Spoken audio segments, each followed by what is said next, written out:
Juste du bon stock. La radio pirate de Jeff Fillion. RadioPirate.com.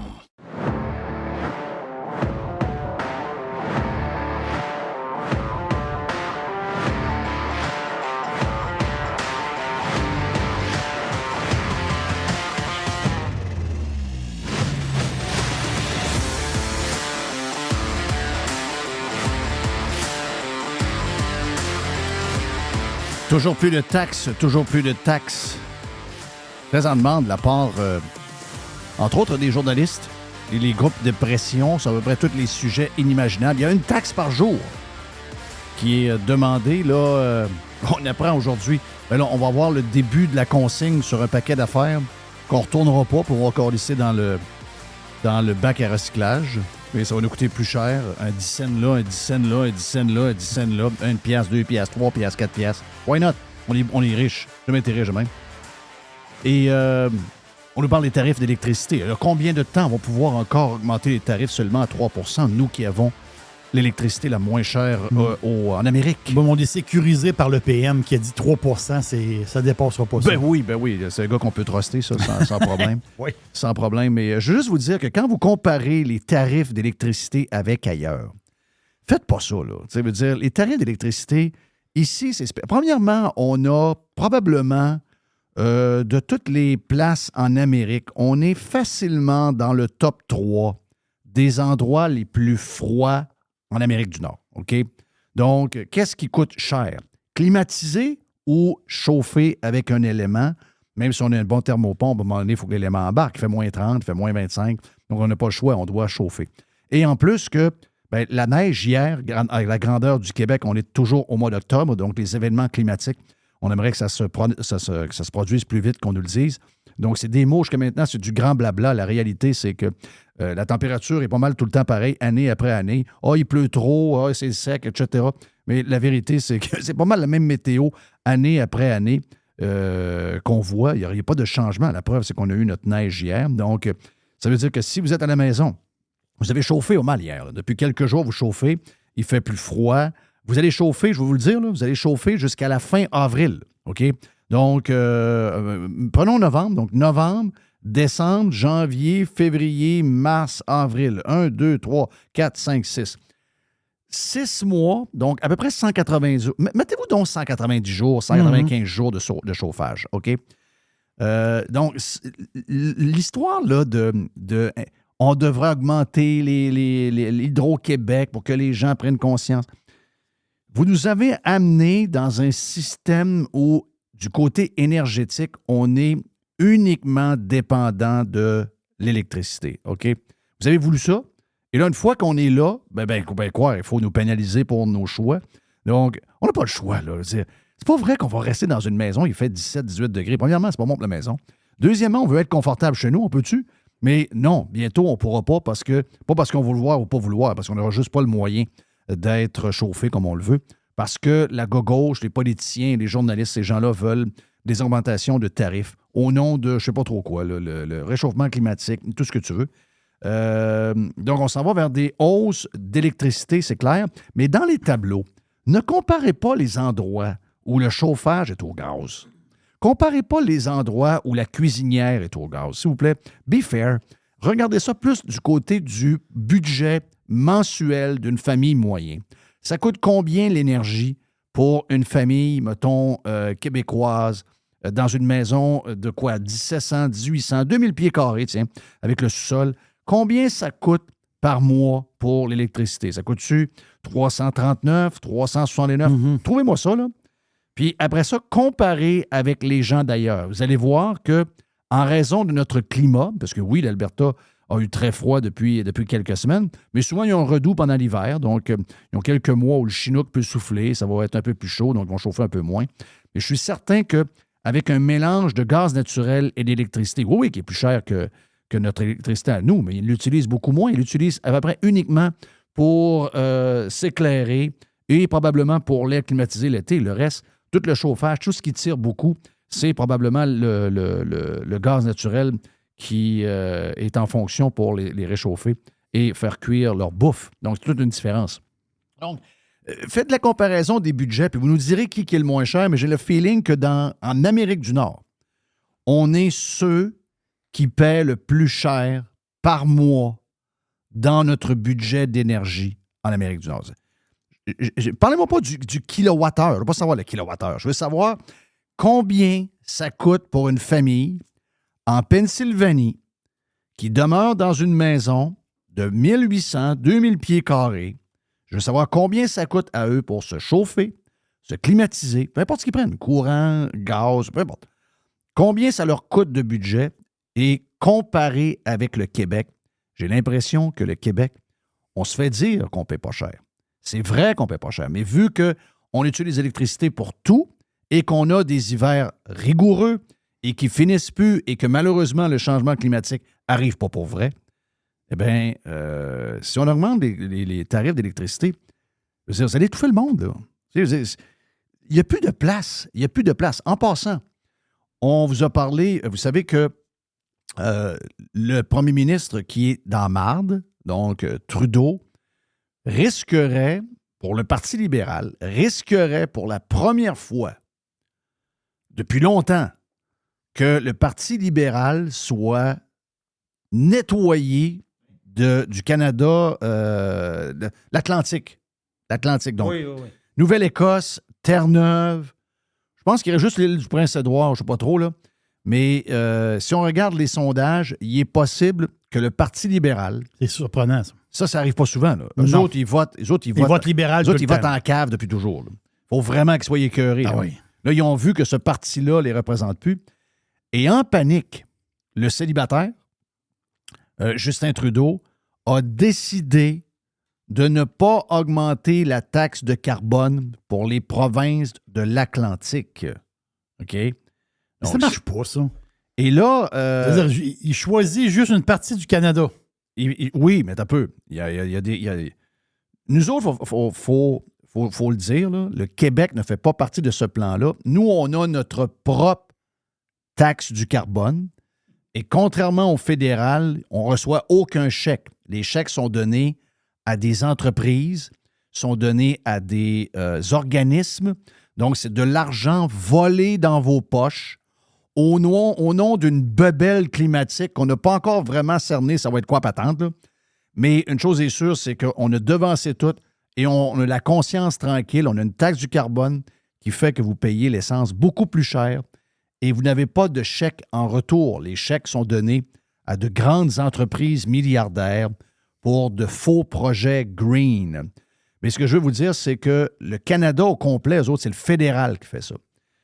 Et là, ben, vu qu'il est dans la marde en Atlantique, Trudeau a décidé de donner un break à l'Atlantique. Et là, les autres provinces sont en crise. Le Québec, on n'est pas là-dedans. OK? On n'est pas là-dedans. Nous, on a notre propre système. Nous, on est tellement bons. Pour taxer, on est les meilleurs.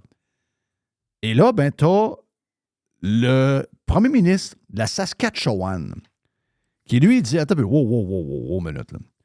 Il dit... Es-tu en train de donner un break à une partie du Canada pour des raisons électorales?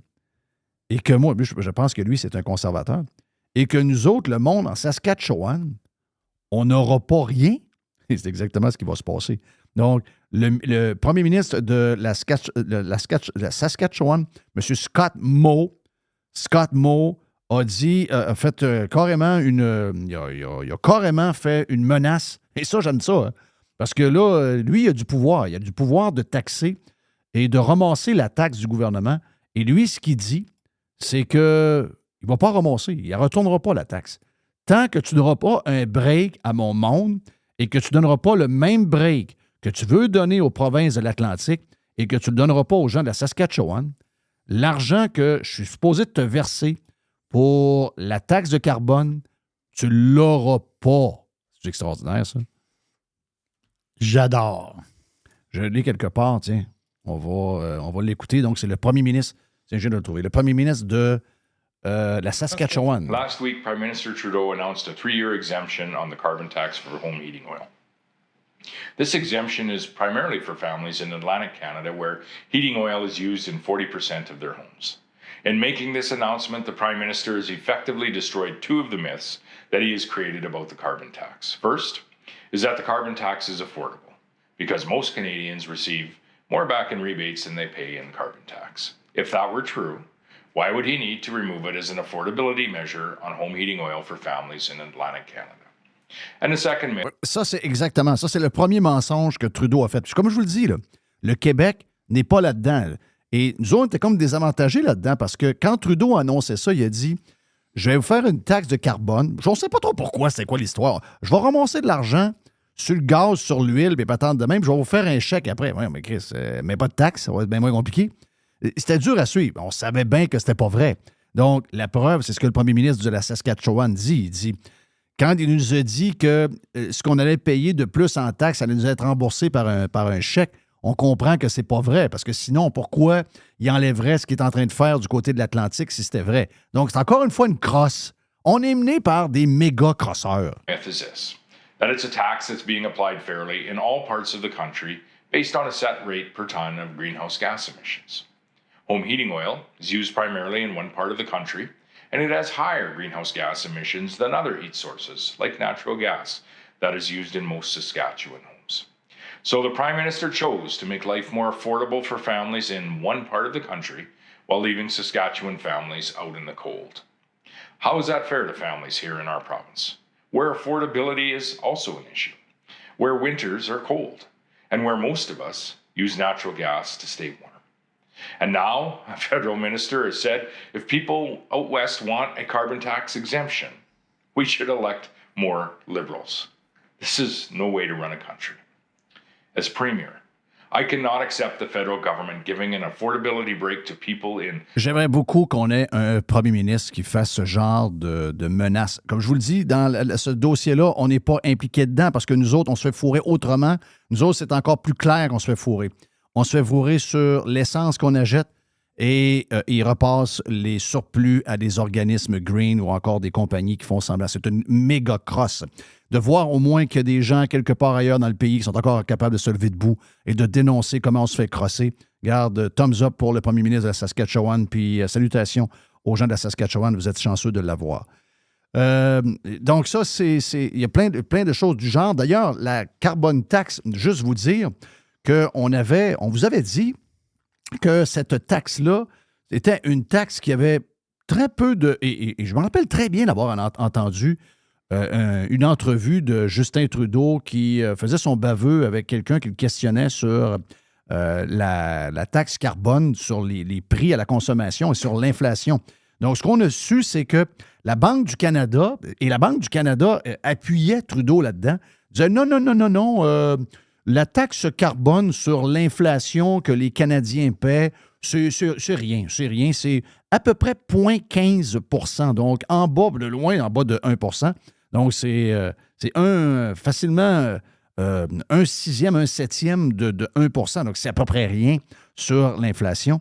Et là, finalement, hier, le gouverneur donc, de la Banque canadienne a dit finalement... La taxe du carbone, c'est pas mal 0,6 %. Donc, sur le 3,8 % d'augmentation, c'est aux alentours de 0,6 % sur le 3,8 qui est directement relié à des décisions capotées green de nos gouvernements. Donc, vous êtes de plus en plus pauvres. Oui, il y a toutes sortes de raisons.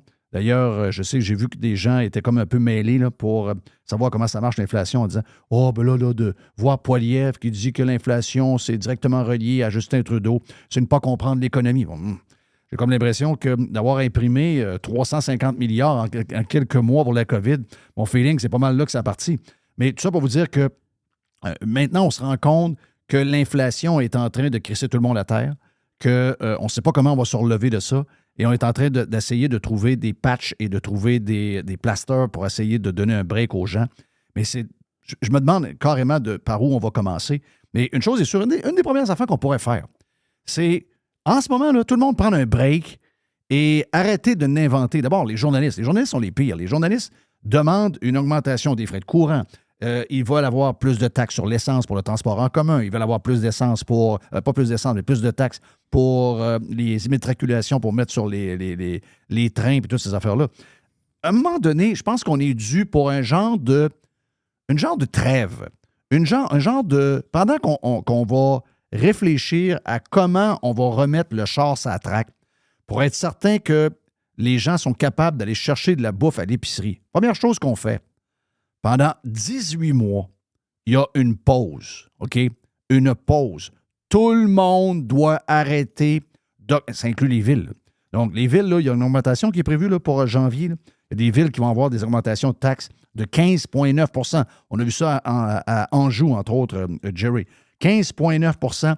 Beaucoup de villes auront du 9. On voit 10. du 9, 10, 12. Là, on a beaucoup. OK. À partir du 1er janvier, on va avaler ces... On n'a pas le choix, là. Sinon, il y a des villes qui vont faire faillite. Mais à partir du 1er janvier, ils ont toute l'année après ça pour s'arranger. Mettront du monde dehors. OK? À partir du 1er janvier 2024, parce qu'on ne sait pas par où commencer, là. Mais moi, je sais par où commencer. 1er janvier 2024, il y a un moratoire. OK? Oui, moratoire sur... Moratoire à la grandeur du pays. OK? Canada, donc fédéral, et toutes les organisations fédérales alentour qui viraillent alentour du gouvernement. Même chose pour les provinces. Même chose pour les villes. Et toutes les patentes qui sont paragouvernementales, qu'on ne sait pas trop. Terminé. Plus de hausse. Plus de hausse. Quand je parle de hausse, là, quand la SAQ augmente ses bouteilles 3 fois dans l'année, de 80 cents ou de 32 cents ou de 43 cents. C'est toutes des petites à chaque affaires, fois, mais là. à un moment donné. Non, l'année prochaine, il n'y en a plus. Là. Ça va jusque-là. Là. Il n'y a pas d'augmentation de plaques. Il n'y a pas d'augmentation de permis de conduire. Il n'y a pas d'augmentation d'électricité. Il n'y a pas d'augmentation de taxes municipales. Il n'y a pas d'augmentation nulle part. On fait un moratoire pendant 18 mois et on commence par une pause de toutes les augmentations parce qu'on est en train de crever. Travaillent comme des fous. Les gens font des salaires comme ils n'ont jamais fait. Et ils n'ont jamais été pauvres de même. Il y a quelque chose qui ne fonctionne pas. Et pendant le 18 mois, OK, laissez faire les affaires green, là. Pendant 18 mois, tout le monde se voit. On brasse le jeu de cartes et on essaye de trouver par quoi on commence pour redonner le pouvoir d'achat aux familles moyennes. Qu'est-ce qu'on enlève? Combien on coupe de monde? Combien on coupe de ministères? Et boy. Non, regarde, c'est un travail. On commence à zéro. On n'a pas le choix. On n'a pas le choix, je vous le dis, c'est pas rêvant en couleur. Si on ne fait pas ça, le pays qu'on a connu depuis qu'il est au monde est en train de s'écrouler. On pensait que ce genre d'histoire-là arrivait en Amérique du Sud.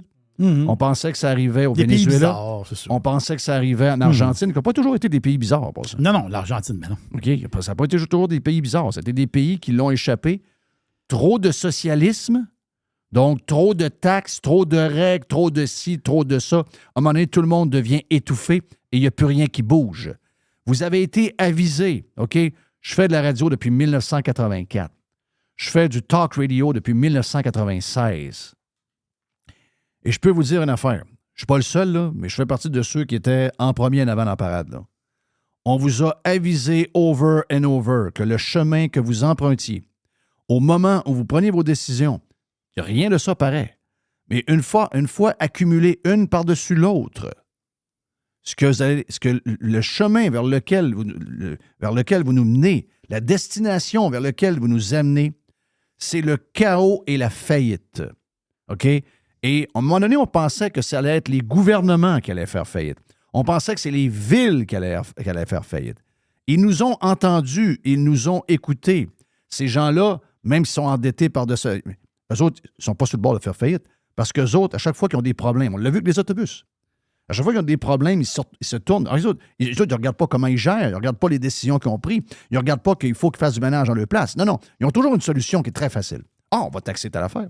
On va aller chercher de l'argent dans les poches du monde. Ouais, mais ça, là, c'est fait depuis 15 ans, 20 ans, 25 ans. Vous êtes maintenant à un point de non-retour. il n'est plus possible de faire ça. Les gens ont plus une crise de scène. C'est plus faisable. Votre plan et votre manière de faire est rendu au bout du rouleau. Il n'y a plus de saran wrap sur le rouleau. C'est le rouleau de carton qu'il y a. Il n'y en a plus de saran wrap. Vous avez tout pris. OK? Donc, à partir de là, 18 mois de trêve. Et pendant ce 18 mois-là, ce sera le plus grand chantier de l'histoire de la politique canadienne, incluant les provinces et les villes, pour savoir comment on fait pour être efficient, comment être sharp, mais surtout à le faire avec plus de monde et que ça ne coûte pas trop cher. OK? Il y a des gens qui le font, là. Il y a des gens qui le font dans plein de domaines. Dans le privé, ils savent pas mal comment le faire. Ils savent pas mal comment arriver quand il y a quand ils ont des stress financiers, des stress économiques. Ils trouvent toutes sortes de patentes. Nous, ici, c'est toujours la même solution. On taxe le cochon. On taxe le cochon payeur jusqu'au temps qu'il saigne puis que finalement, il crève. Bon, mais le cochon, il est rendu... Le cochon, il s'en va à boucher généreuse.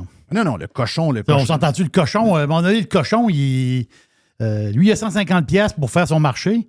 Il n'y a pas plus que 150 pièces, mais ils sont 4. Il en manque. Donc, 1er janvier 2024, ça prend une trêve.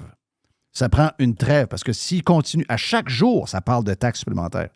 À chaque jour, il y a des tarifs qu'on veut augmenter ici et là. À chaque jour, même la fin de semaine, on n'a pas de break. Les gens ont plus une scène. Le monde a plus une scène. Il n'y a plus de jeu. Donc, le 1er janvier, moratoire. 18 mois sans rien augmenter dans rien nulle part. Pendant ce 18 mois-là, le plus grand chantier de l'histoire de la politique canadienne et des provinces et des villes. Le but, on repart à zéro, sinon ça va finir comme l'Argentine. Ça va finir comme le Venezuela. On va se ramasser avec... Tu sais, en ce moment, imaginez-vous, on est chanceux, on a 4,4 % de chômage. Comment les gens feraient pour arriver en ce moment avec les taxes et les coûts de la vie sur le chômage? Non, oublie ça. Avec un chômage à 10 ou 11 %. Tu peux même pas payer ton appart. Mais non, si t'es sauté, tu sautes. Là. Ça prend 2 mois, t'es fini. Sur le bord d'une crise sociale majeure. Et à chaque fois qu'il y a un problème, la solution est toujours la même affaire. On devrait taxer telle affaire. On devrait... Êtes-vous fou, câlisse? Les gens n'ont plus rien. Come on! Donc, non, c'est le temps de shaker le pommier parce qu'il y en a qui dorment au gaz. Mon nom est Jeff Fillion. Voilà pour l'ouverture. Régent Tremblay et Stand-By. Et on a le Dodu aussi et Alex le Geek, pirate, qui va être avec nous autres dans les prochaines minutes. On fait une pause, on vient. Reg était sur le Prime. On vous le passe dans le live parce qu'avec le décalage horaire, ces journées sont un peu spéciales. Il vient d'arriver de Riyad, donc Arabie Saoudite. On y parle. C'est déjà fait pour les membres Prime. On vous l'offre sur le live dans les prochaines minutes. Et après, Dodu dans le live.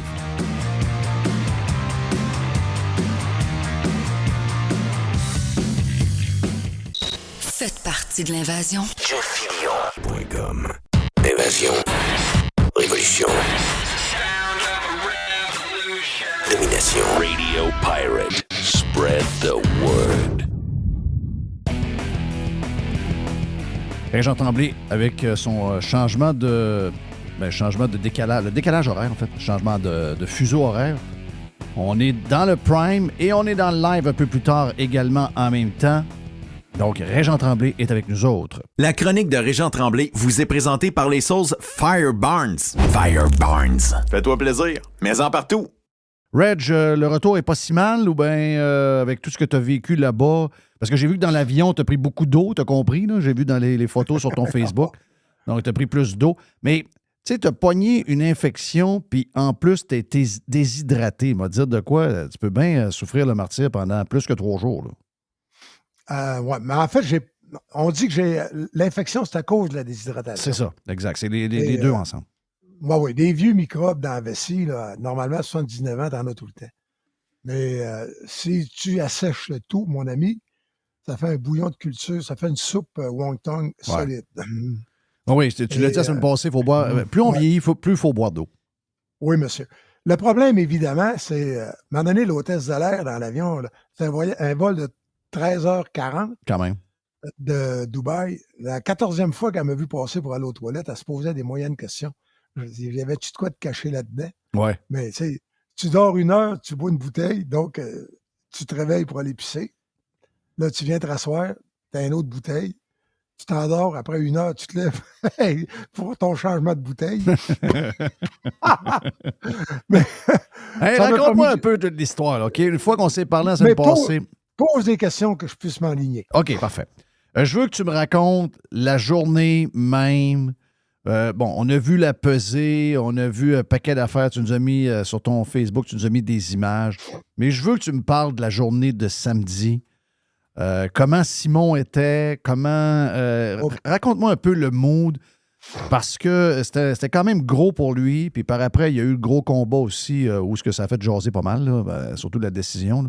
Mais raconte-moi la journée de samedi. J'ai vu, tu nous as mis des photos de ton bureau, où tu allais être installé pas loin du ring, etc. Raconte-moi un peu comment c'était samedi. Ben, nous autres, on a quitté à 5 heures parce que c'est toujours la même histoire. Hein? Évidemment, à cause de la circulation, la sécurité royale. Mais en réalité, là, je veux dire, une fois qu'on a sorti de l'hôtel, puis on est arrivé là-bas vers, je te dirais, moi, 6 heures moins quart. Et donc, Makhmoudov montait dans le ring, lui, à 9h25. Et Simon, dépendant de Makhmoudov, évidemment, Makhmoudov, ça a pris 70 secondes, merci, bonsoir. C'est ça. Faites la facture, puis envoyez-la par la poste. Oui. Royale. Et donc, mais Makhmoudov, j'ai mis une photo de lui, t'as vu? Oui. Je pense qu'il somnolait. Et lui, il était aussi nerveux là, que tu peux l'être quand tu prends ta dernière heure. Oui. Et, c'est incroyable. Pour lui, c'est bien normal. Bien normal, une journée au bureau. Puis, mais c'est tout un contexte en arrière de ça. Pendant que lui il se préparait, ses parents avaient quitté le Daghestan en Russie et étaient à la Mecque pour prier pour lui. OK. Avec Makhmoudov, là, un jour, j'espère que ça va te tenter de le faire en anglais, là. C'est un autre univers. Ouais. Tu rentres dans un autre univers, mais tu n'as pas d'idée comment. C'est lui, Ouais, c'est un personnage. l'islam, là. C'est ça.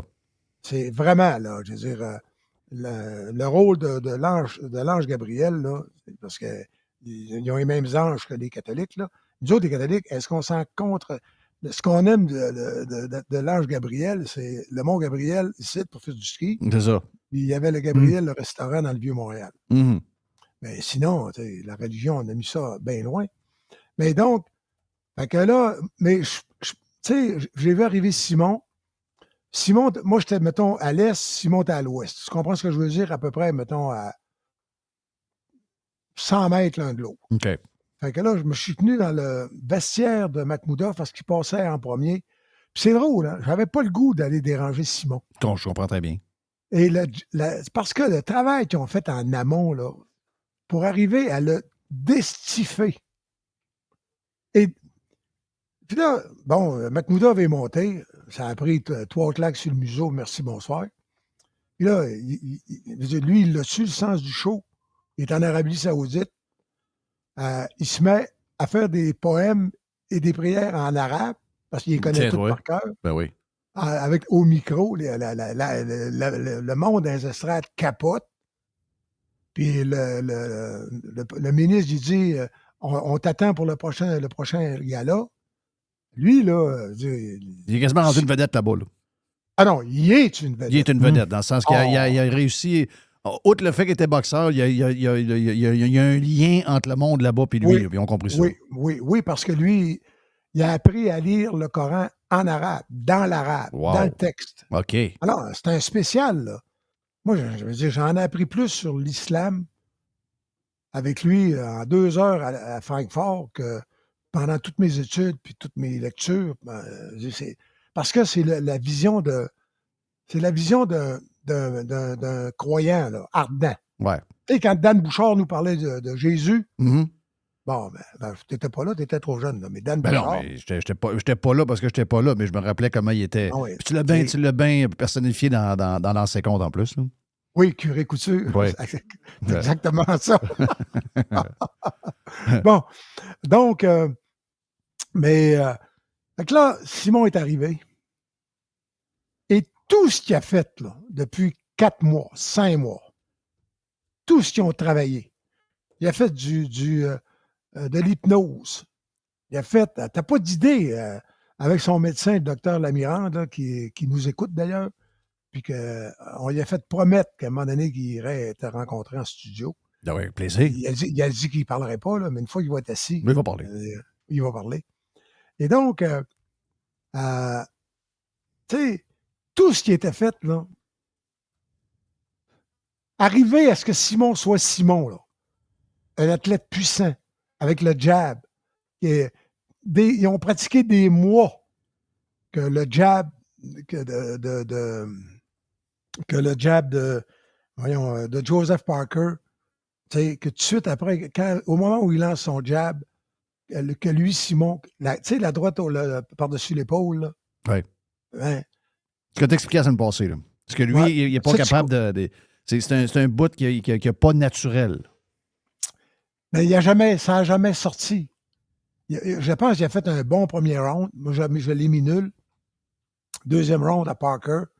Mais tu sais, le moment où il aurait été 100% dans sa boxe, dans le combat, c'est ça dans l'avion qui avait le cœur gros. À un moment donné, je sais pas, là, on vient tout mêler dans les heures, mais il devait être 3 heures du matin, heure de Montréal. On avait déjà volé, mettons, 8-9 heures. Et puis, il s'endormait. Il a dormi 2 heures, lui. Là, il est venu jaser. Et puis, à un moment donné, mon iPod était tombé sous le siège. Essaye d'expliquer à une hôtesse de l'air de 25 ans, c'est quoi un iPod? Surtout l'original, le gros. Oui, c'est ça. Avec la roulette. Oui. Ouais. Là, elle dit, what? Un Ouais, iPod.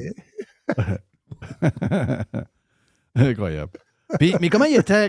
OK. Parce que moi, quand j'ai manqué le combat live, parce que moi, je m'attendais à 4h, 4h15 l'après-midi. Mais à cause du combat d'avant, comme tu as dit, qui était tellement vite que c'est.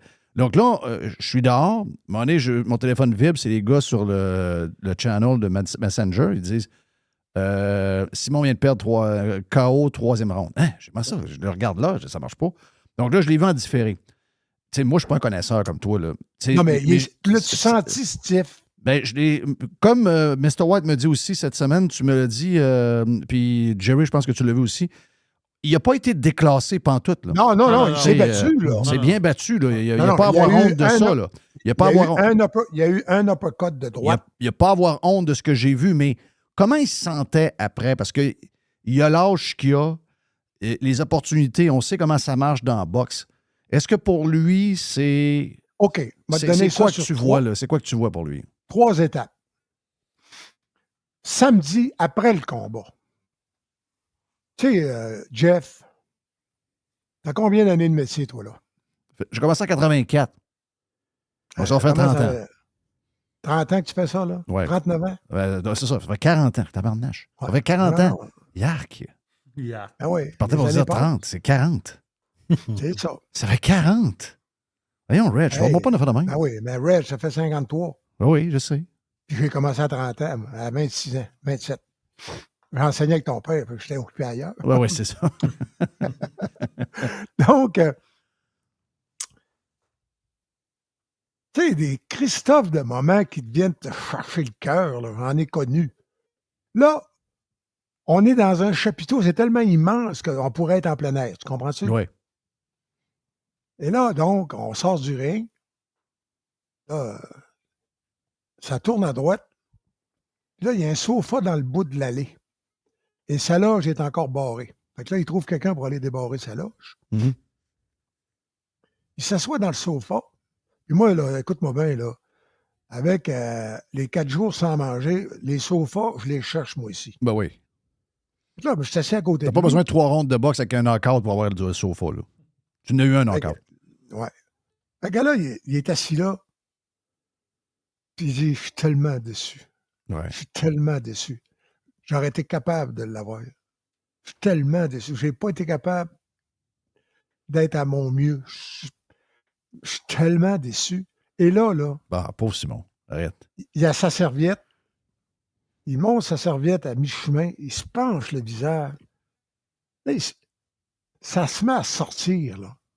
Les sanglots. Broyait. Arrête. Broyait, là. Pauvre petit. Tu es à côté. Tu peux pas y mettre la main sur l'épaule. C'est pas son père. Non. Moi, tu sais, je suis un journaliste. Je le regarde. Ouais, mais je pense qu'il te considère plus comme un chum qu'un journaliste. Ouais. Puis il y a Camille Stéphane qui est debout, puis il se dit pas un mot. Puis Jesse Thompson, puis les autres sont là. Virginie Assali a le cœur complètement serré comme dans une tordeuse de laveuse. Fait que là, il a pleuré. Là, il est rentré dans. Finalement, il s'est relevé. Puis il s'est assis, puis là, il dit voulez-vous appeler ma mère? Il dit je suis correct. Fait que là, il y a quelqu'un qui a appelé à la maison. Sa mère était allée marcher avec le chien. C'est le beau-père qui a répondu. Mais là, on a dit le message va être fait, Simon. Là, là, il était dans toute la déception. Ouais. Le lendemain midi, dimanche midi, on était à table. Il était encore là-dedans. Il dit, C'est normal, là. ouais, il dit, je m'en veux tellement, là. Tu sais, ce Christophe de coup-là. Parce qu'il a réalisé probablement qu'il était de calibre. Oui, C'est ça l'affaire. mais il ne sera pas de calibre tant qu'il n'arrivera pas à 100% de détente dans le ring. Ouais. Je ne sais pas comment tu le. Moi, je sais, mais ça, il Le ça, il gros m'en a parlé. Makhmoudov, là, le gros Makhmoudov, il rentre dans le ring. Puis, sais-tu quoi? Il n'est pas plus tendu, lui, que pour un sparring d'un pad de n'importe qui. Il rentre là, il fait un job, merci, bonsoir. Il est comme ça. Ouais. Simon, c'est tout. Le monde sous-estime. Simon, dans le fin fond, c'est un intellectuel. Je veux dire, t'as jasé avec? Ben oui. Bon. Et puis, il faut tout qu'il intellectualise, tu sais, pour aller chercher ce qu'il appelle lui, il appelle ça la partie du cerveau, le reptilien, là, qui est l'agressivité naturelle. Ouais. Et puis, hier, dans l'avion, là, à 3 heures du matin, c'est là-dessus que ça revenait tout le temps. Il va, tu sais, s'il prend sa retraite, il va prendre sa retraite avec le feeling qu'il n'a jamais été capable d'être meilleur que 70% de qui il était.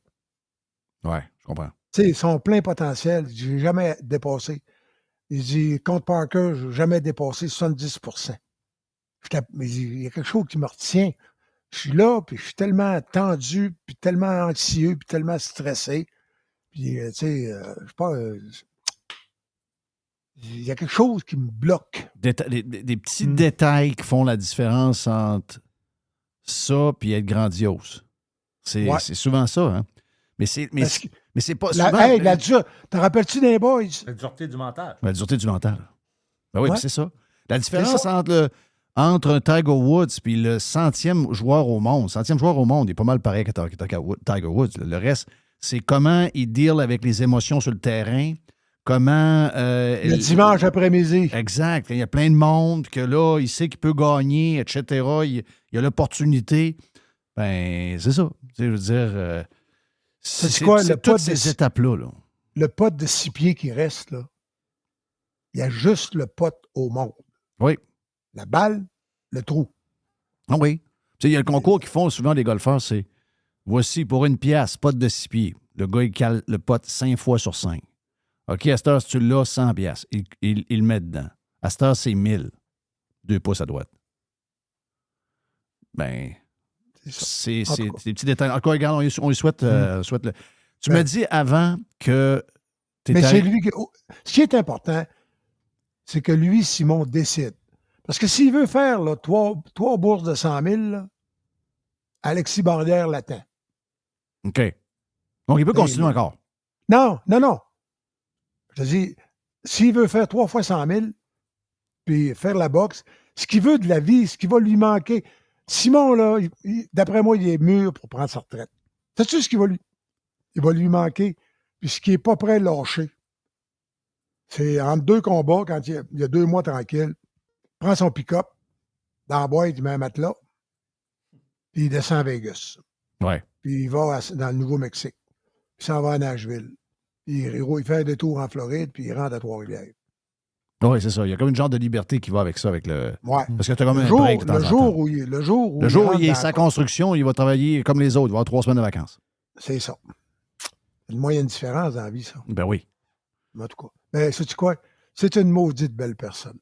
Ah, c'est un bon yaw. C'est un bon yaw, ce beau Simon-là. Regarde. Puis il me dit, il y a un Yeti, hein? Ouais.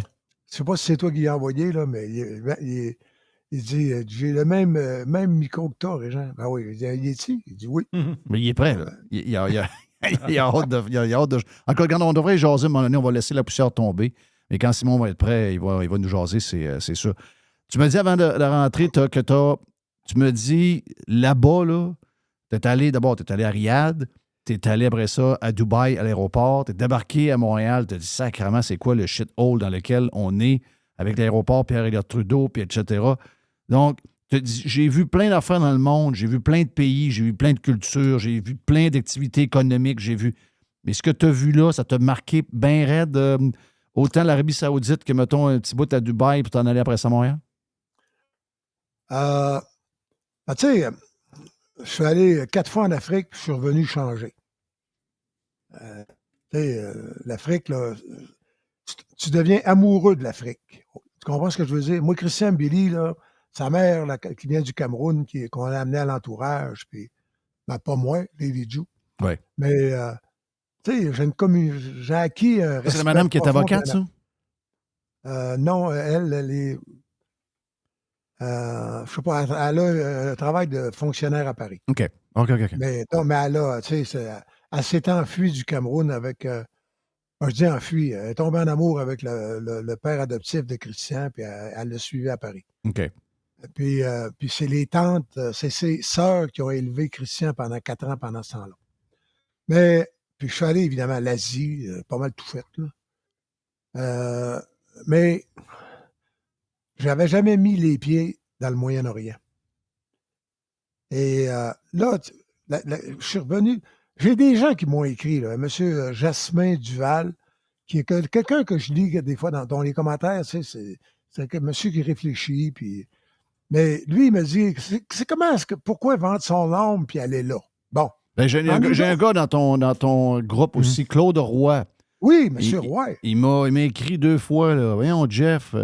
Ben déjà, j'ai dit, attends un peu, là. J'ai expliqué, j'ai répondu par des explications claires, là. Il dit, non, mais je dis, vous savez, tout ce que vous avez alentour de vous, il y a beaucoup de choses qui viennent de l'Arabie Saoudite. Là. Le PIF, ils investissent beaucoup d'argent. Ouais, mais on n'a pas le choix. C'est pas pareil. Ouais. Là, ils ont le choix d'y aller ou pas y aller. Ils n'ont pas le choix. On appelle ça en anglais du cherry picking. Il y a des grands questionnements philosophiques là-dedans. Puis moi, je trouve que ça n'a pas rapport. Dans le sport, ça n'a pas rapport. Il y en a un rapport. Tu sais, la cancel culture, c'est t'en parles pas, ça n'existe pas. Ouais. T'as pas le droit de parler de. Mathieu Bock-Côté n'a pas le droit d'être conférencier à l'Université de Montréal. Mais ça n'empêche pas Mathieu Bock-Côté d'être à CNews, dans le Figaro, ouais. Dans le Journal de Montréal puis à TVA. Oui. Mais il n'existe pas. Il n'existe pas. Mais est-ce que la solution, c'est il n'existe pas l'Arabie Saoudite? Ouais. Ça n'existe pas le Qatar? Ça n'existe pas le Bahreïn? L'Iran n'existe pas? L'Irak non plus? L'Afghanistan? Là, ils sont 1 milliard quelque chose, là. Ouais. Il y a pas mal de monde. Mais ce que je... Et hey, penses-tu que je suis cave puis que t'es cave? Le show à lequel j'ai assisté là, le samedi, c'est un show de TV, ça. Au Québec, on appelle ça un infopub. Ouais. Tu sais, le Québec l'a fait, ça. Notre chum Jean Langevin. Oui. C'est KRS. Oui. Il avait produit ça, lui, en France. Il était venu à, comment ça s'appelle, l'hôtel à Boiron, là? Ça, c'est quoi? C'est la fin des années 80-90, hein? La Sazakami. Oui.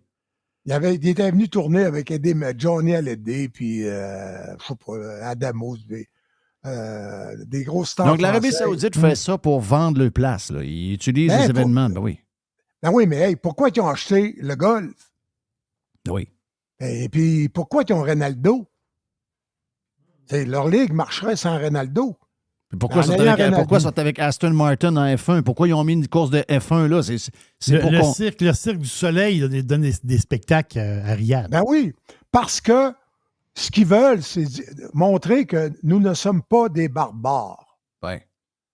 Maintenant, comment tu veux qu'on puisse juger, comparer?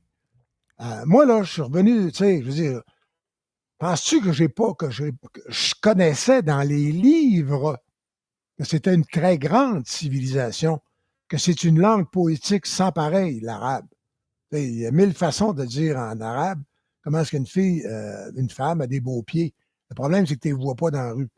Mais en tout puis moi, là, la burqa, je trouve ça exagéré. Mais, j'en ai vu partout. Là. Juste les yeux. Là. Un genre de trou dans la patente.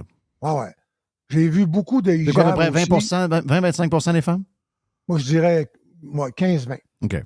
Après ça, le tchadar, je dirais 15-20. Après ça, je dirais 35% un voile, On va voir. un foulard. Puis, mettons 10% des femmes, ils n'ont pas de foulard, ils n'ont pas de... Je ne sais pas pourquoi. Non, ils ont un choix. Il y a un choix pareil. Ouais. OK. Mais entre toi puis moi, là, c'est-tu plus beau une paire de shorts qui dépasse, pognée à craque dans la raie avec 100 livres de graisse, chaque bord des deux cuisses? Oh non, on n'a pas de conseil. On n'a pas de conseil de Walmart. comment s'habiller puis qu'est-ce qui est bon. Oh, non, là, ça, là. Non. Au Walmart de Stewart. Mais t'as raison. Hein, le problème, c'est que nous, on se voit parfait, puis on voit tous les autres comme des méchants, puis que tout ce qu'on fait, c'est 5 étoiles, puis eux autres, c'est tout arriéré, puis... Mais, pour résumer ça, là, c'est un autre monde. Oui. C'est une autre civilisation. Très raffinée. C'est une autre civilisation. Je veux dire, Riyad, là, peut t'annoncer que la place Ville-Marie, c'est un vieux building en tabarouette quand j'ai vu ce que j'ai vu à Riyad, là. Tu sais, puis je t'appelle pas de l'aéroport. Tu sais, ton dernier aéroport, c'est Dubaï. Tu sais, quand même. Tu sais, puis il y avait, je marchais avec, je sais pas qui, avec Simon, je pense. Puis là, il y avait un magasin de montres, tu sais, avec un étal, là, puis on arrête des Philippe Patek à 220 000. C'est quoi? C'est dollars US, 220 000 dollars US. Puis Tabarnache. des Rolex diamants, là, Oui. 230 000. Puis je sais pas, des noms, tu sais, les noms français, les Pacheron, puis il y avait... La moyenne des montres, c'était 125 000 US. Mais ils en vendent toujours bien, ils sont là. Ben oui. Fait que là, mais tu sais, je te dis, puis là, si tu voyais l'aéroport, tu dis, Vegas est dans l'aéroport. Pas compliqué, là. C'est fou, raide. Oui, mais moi, j'ai pas à choisir. Tu sais, c'est drôle, les gens qui nous amènent là. Mais ce que j'ai à choisir... J'aime autant qu'on fasse ça, qu'on échange, qu'on essaie de se comprendre, qu'on a des événements sportifs pour se réunir, puis pour voir que même dans la différence, on est capable de se rejoindre au moins qu'une affaire, que de voir ce qui se passe en ce moment dans la guerre. Là. La guerre. Non, mais comment est-ce que tu as appris, toi, à respecter les Russes et les Soviétiques? Ben, c'est quand on les a connus. La série du siècle. Ben oui. Puis la Coupe Canada. Chacun de nos bords. D'après moi, ça se peut qu'on soit encore chacun de notre bord. Il arrive des événements quand j'allais, le premier McDo, là, quand j'ai couvert une tournée du Canadien en 89-90, oui. On était l'ambassade du Canada, Christy n'était pas capable d'envoyer nos textes, calvaire. Je me rappelle, il s'appelait Ford, l'ambassadeur du Canada. Tellement endormi, tellement nono, tout son staff, c'était abominable. Et là, on a tellement... Pierre Ladouceur qui a fini VP du Canadien un bout. C'est lui qui nous a amenés au McDonald's de Moscou. Parce que c'est le Canada qui opérait le McDonald's, parce que les Américains ne faisaient pas affaire avec les Russes. On a envoyé nos textes via le McDo à Chicago qui les a transférés à Montréal. Et la Russie n'est pas parfaite, mais au moins, on a avancé pas mal par rapport à ce que c'était il y a 45 ans. Là. On a appris. On a appris, puis on s'est organisé. Hey, un mot vite avant que tu aies... Je sais que tu es dans le décalage, puis tu es fatigué, puis il faut que tu partes, mais l'histoire du joueur de hockey en Angleterre, est-ce que tu as vu les images, puis... Encore, c'est ça que je me prépare à faire. Là. OK. Tu regardes ça. Non, mais c'est quoi? C'est-tu un geste volontaire? Écoute, hier, on était avec Max Truman, puis moi puis Max, on avait une place, mais il y a Mitch qui est coach du club École des Pingouins, qui est là depuis cette année, mais qui ne l'a pas connu, mais tous les gars dans la chambre, quand c'est arrivé, les gars, il y avait un match, les gars étaient à terre, parce que c'est un gars avec qui ils ont joué, puis son meilleur ami est dans le club du club École des Pingouins encore. Eux autres sont virés à l'envers, puis là, tout le monde joue avec je peux dire que depuis dimanche, tout le monde joue avec des cache-coups. Sauf que quand lui c'est un spécialiste de vidéo, puis il fait ce qu'on appelle du frame by frame. Puis lui, il nous a montré de quoi, puis il nous a dit, écoute, à un moment donné, il se fait comme touché par l'autre joueur quand il est c'est sûr qu'il va le chercher pour un hit dans le milieu de la patinoire. Donc en partant, on ne voit plus ça bien, parce que c'est une commotion cérébrale, puis tu peux scraper une carrière, on le sait, là, on l'a vu, Scott Stevens et compagnie. Mais tu vois qu'il va aller le ramasser, et là, il est comme déséquilibré, légèrement. Puis là, il part pour le ramasser, mais on sent qu'il va le manquer, et avec sa jambe, il va le chercher. C'est dur à dire parce que ça va très vite, mais c'est sûr que quand tu regardes ça vite, tu vas le voir, tu vas dire, on dirait que c'est volontaire, on dirait que c'est ce qu'il voulait. Là. Mais je me dis qu'il faut peut-être respirer par le nez, puis il faut peut-être checker comme du monde là, avant de. Non, mais gars, on a vu des genoux. Tu sais, Néing dans la Ligue nationale, comment est-ce qu'il y en a eu? Il y en a plein. Bon. Il y en a eu plein. Penses-tu que le gars a visé avec son patin en disant, moi, il coupait à la gauche? Non.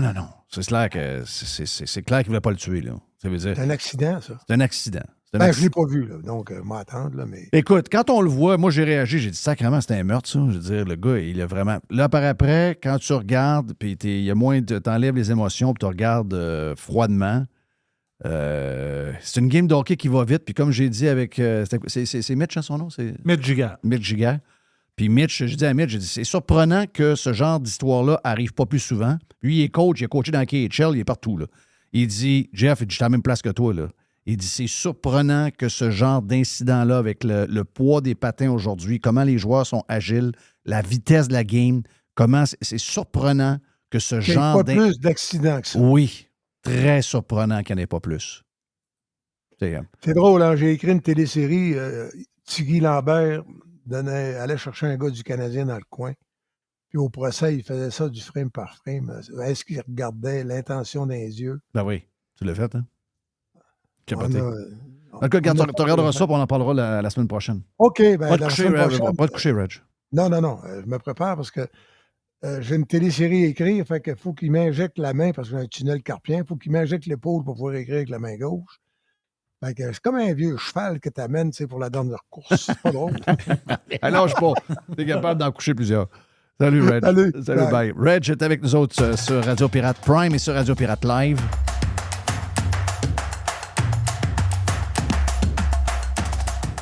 La chronique de Régent Tremblay vous a été présentée par les sauces Fire Barnes. Fire Barnes. Fais-toi plaisir, mets-en partout. Radio Pirate. Making history again. Every hour. Juste du bon stock. Radio Pirate.com. Get pirate or get out. Est-ce que c'est les Dodgy News, mon ami? Oui, les Dodgy News dans le live. OK, parfait. Dodgy News, Dodd. On a fait un podcast pendant la pause, puis là, Mr. White était... je suis pas capable de ce temps. Il était sans connaissance. Il était pas content. Il était sans connaissance. Dodd, t'es salué, mon ami. C'est sûr que si on fait le vestiaire, ça va être tout seul. Fait qu'il faut que ça soit les Dodgy News, sinon il nous manque de personnel aujourd'hui. Là. Ouais. Il manque de personnel. Il manque de personnel. Non, c'est parce que pendant la pause, on parlait avec Dodd, puis là, Jerry, il dit... Hey, là, il dit, la ville de Montréal, c'est une petite ville de clowns des fois. Ils sont spectaculaires. Il dit que c'est la ville la plus drôle au monde. On dirait qu'ils font par exprès. Ah oui. On dirait qu'ils font mais t'as-tu vu qui mène? Ah, voilà. Ça part de là. Ça part de là. Ça part de là. Donc, c'est sûr qu'il faut qu'il coupe. Il coupe où? Ben, là, c'est sérieux, là. Oh boy, compression budgétaire à la ville de Montréal. Moi, je vois ça. Moi, je dis, attends un peu. Là, c'est intéressant, là. Non. Ils ont envoyé un mémo aux policiers. Ils ont dit aux policiers, allez pas le faire laver vos chars. Donc pour eux, la ville de Montréal, là, qui dépense de l'argent partout pour n'importe quoi. Mais on va sauver de l'argent. Les policiers, c'est interdit d'aller laver vos chars. Des chars de salauds pour la police. Même les chars vont être sales. Incroyable. Non, mais quelle ville incroyable. Ah, c'est regarde. Dodd, qu'est-ce qui se passe de ton bord, toi? C'est assez spectaculaire, pareil, les gars, parce que je suis allé faire une petite visite éclair, justement, au Pays Québec. Hey, t'es venu aller-retour. Ouais, ben c'est parce que fallait pas que je le dise trop. Un, parce que c'était pour le surprise à mon père. OK.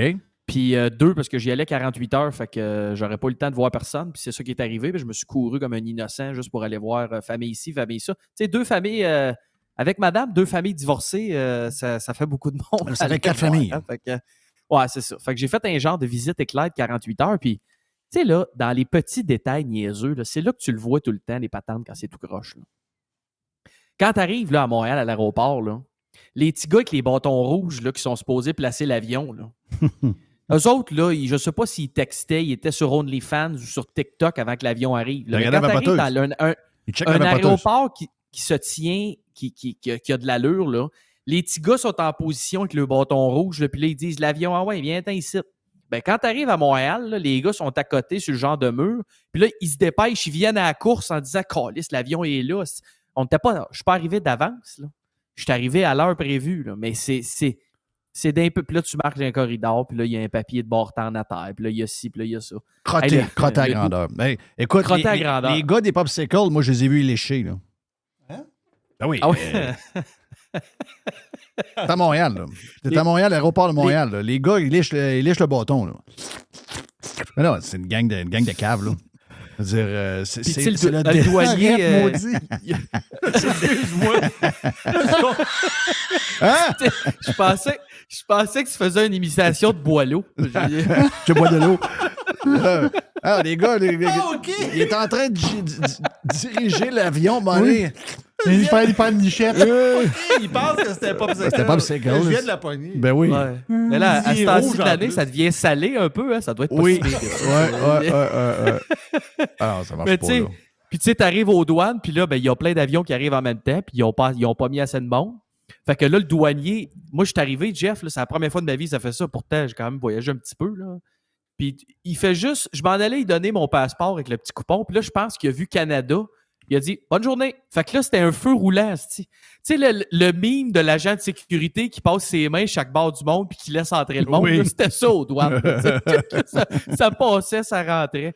En tout cas, méchante histoire. Ouais. Mais, là, ça, imagine-toi, ça, parce que ça, c'est à l'aéroport, on le voit. Imagine-toi si on avait affaire au port de Montréal. C'est pas pour rien que la capitale mondiale des vols de chars, c'est au Québec, là.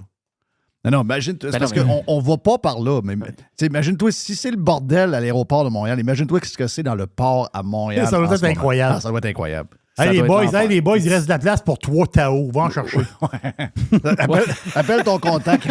Il y a de la place pour 3 Tao. Oui.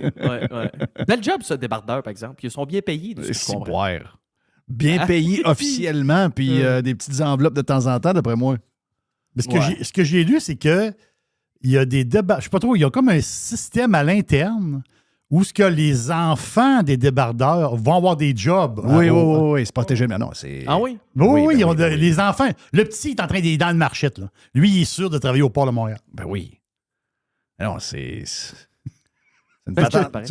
Toi, t'étais dans le domaine de la pizza et du fromage? Oui, je suis là. On est là-dedans pas mal. Oui, c'est ça. On est là-dedans pas mal. On est dans la même histoire pas mal, là. Ouais, d'après moi, ouais. D'après moi, on devrait changer de sujet-là. Là. Ouais, je pense que oui. Pour la sécurité.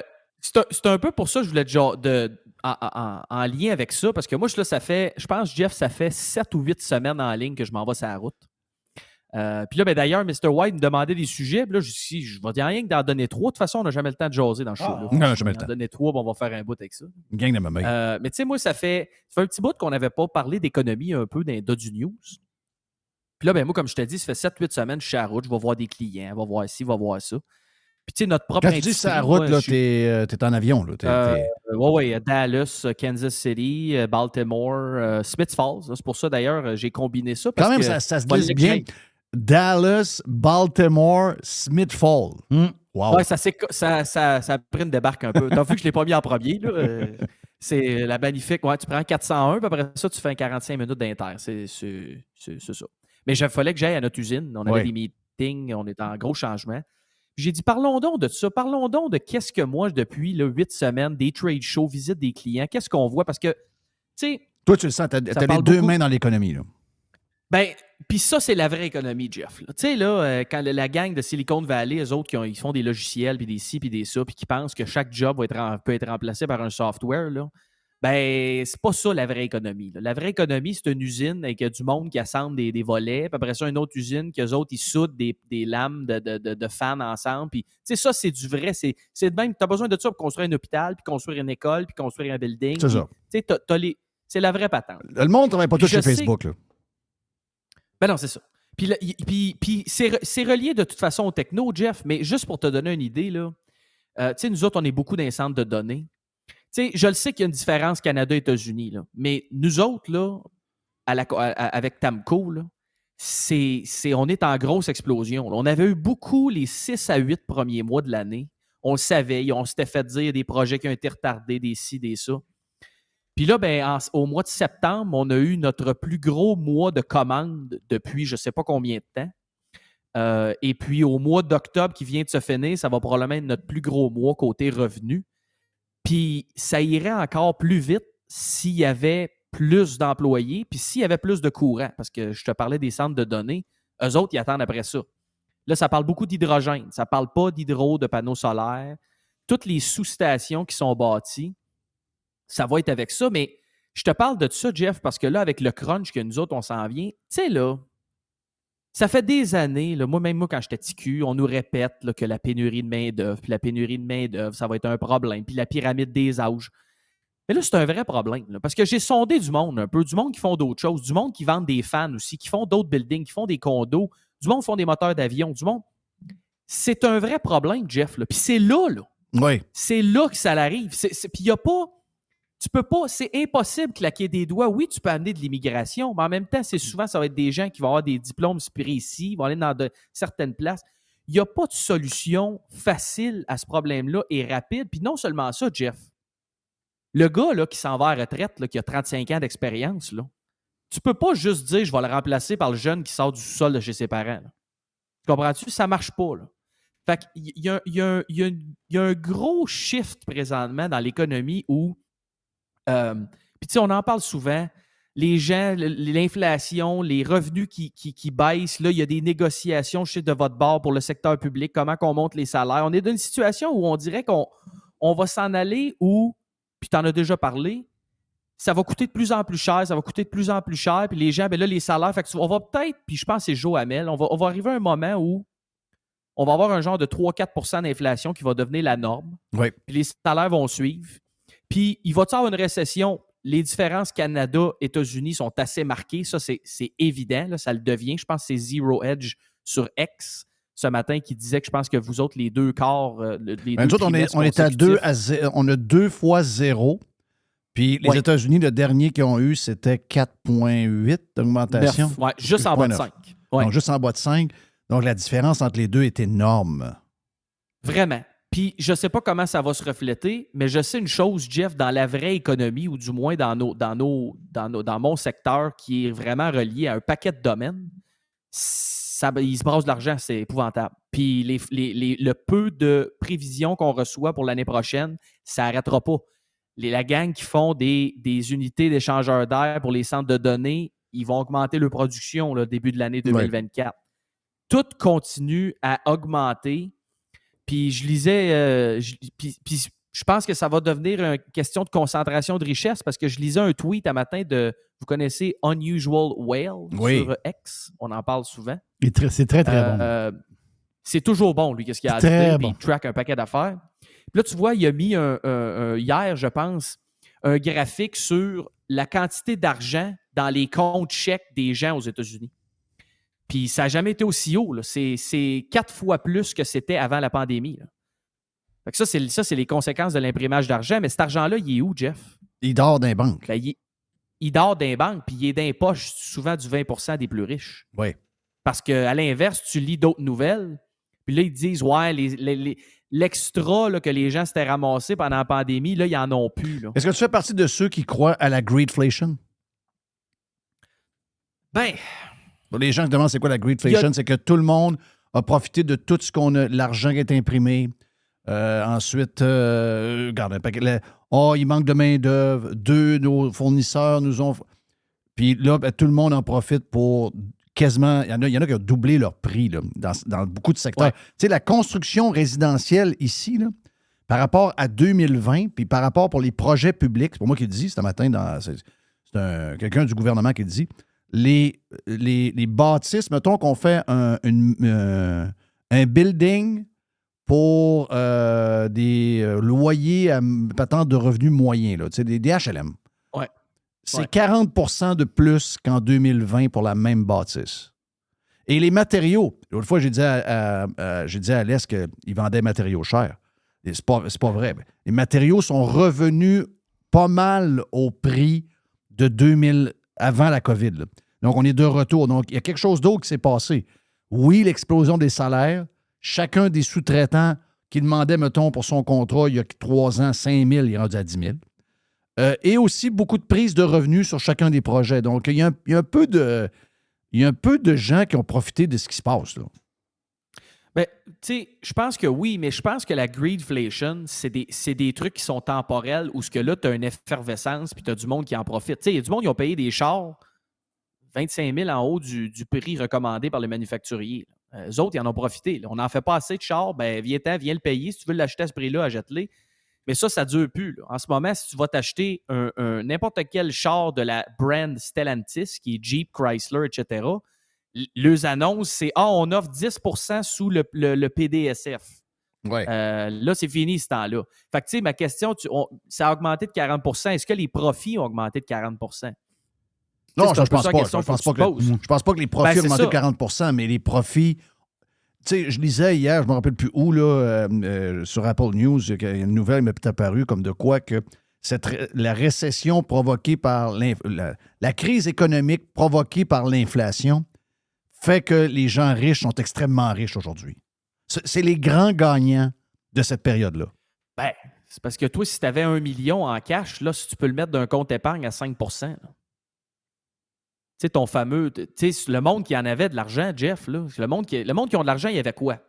Il y avait de l'argent d'un compte de banque via des actions que là, ils ont tout switché ça. Ils ont pu acheter des bons du Trésor à 5 %. Il y avait de l'immobilier qui a doublé, ou en tout cas qui a augmenté de 50 à 75-80 % pendant la pandémie. Fait que c'est tous ces gens-là qui avaient déjà des actifs qui ont augmenté encore plus. Oui, mais ça s'en va plus que... Mais c'est parce que le point que moi, je dis depuis longtemps, c'est que, entre autres, le Québec, tout ce qu'on s'est fait à croire pendant 45 ans, 50 ans avec le socialisme, puis le modèle québécois, puis la social-démocratie, on nous a toujours dit, nous, ici, contrairement aux États-Unis, contrairement à d'autres places, nous, il y a pas trop... Les riches sont pas trop riches, nos pauvres sont pas pauvres, puis la classe moyenne est bien. Excusez-moi, là. En ce moment, c'est pour ça qui arrive, là. Les pauvres sont pauvres en Christ, même s'ils gagnent 15$ puis 16$ de l'heure. Ils n'ont jamais été pauvres de même. Quand ils gagnaient 10$ de l'heure, ils étaient plus riches. OK? Ben oui. La classe moyenne inférieure est pauvre. Elle s'en va faire la file dans des entrepôts pour avoir de la bouffe gratis. Et la classe moyenne supérieure est obligée de faire 4-5 épiceries, d'aller chez Panier Extra pour faire son épicerie. C'est ça. Puis il y a 2 soupers de ramen à travers. Il y a des soupers de ramen, puis il y a un renouvellement hypothécaire qui s'en vient, puis là, ben, il n'aime pas trop le renouvellement hypothécaire. C'est juste ça que ça a fait toute la patente, tu comprends-tu? Puis c'est vrai que ceux qui sont bien... Écoute, on est dans une époque en plus que ceux qui voient l'ouvrage, puis ceux qui sont plus wise que les autres, il y a de l'argent qui circule, donc il y a des moyens d'en faire. Il y a des gagnants là-dedans, là. Mais c'est que tout le modèle qu'on s'est fait à croire est en train de s'écrouler. Hey, j'ai une petite idée pour ce que tu avances concernant, puis c'est vrai. Parce qu'on a parlé longtemps de la courbe démographique, puis du nombre de travailleurs, puis etc. Puis, je veux dire, construction, on le voit pour les travailleurs de la santé, on le voit dans toutes les sphères de la société, on le voit en ce moment. Les soudeurs, Jeff. Les soudeurs, c'est l'enfer. Demande à du monde, c'est sûr qu'il y en a des pirates. Êtes-vous capable de trouver des soudeurs en ce moment? C'est épouvantable. Il n'y a personne. Nous autres, une de nos compagnies sœurs, c'est une compagnie qui font des fans. Mais des fans, tu fais ça, tu soudes ça. Ça ne s'assemble pas sur un... Tu peux pas visser ça. Des morceaux que tu peux couper au laser, mais tu ne peux pas visser ça.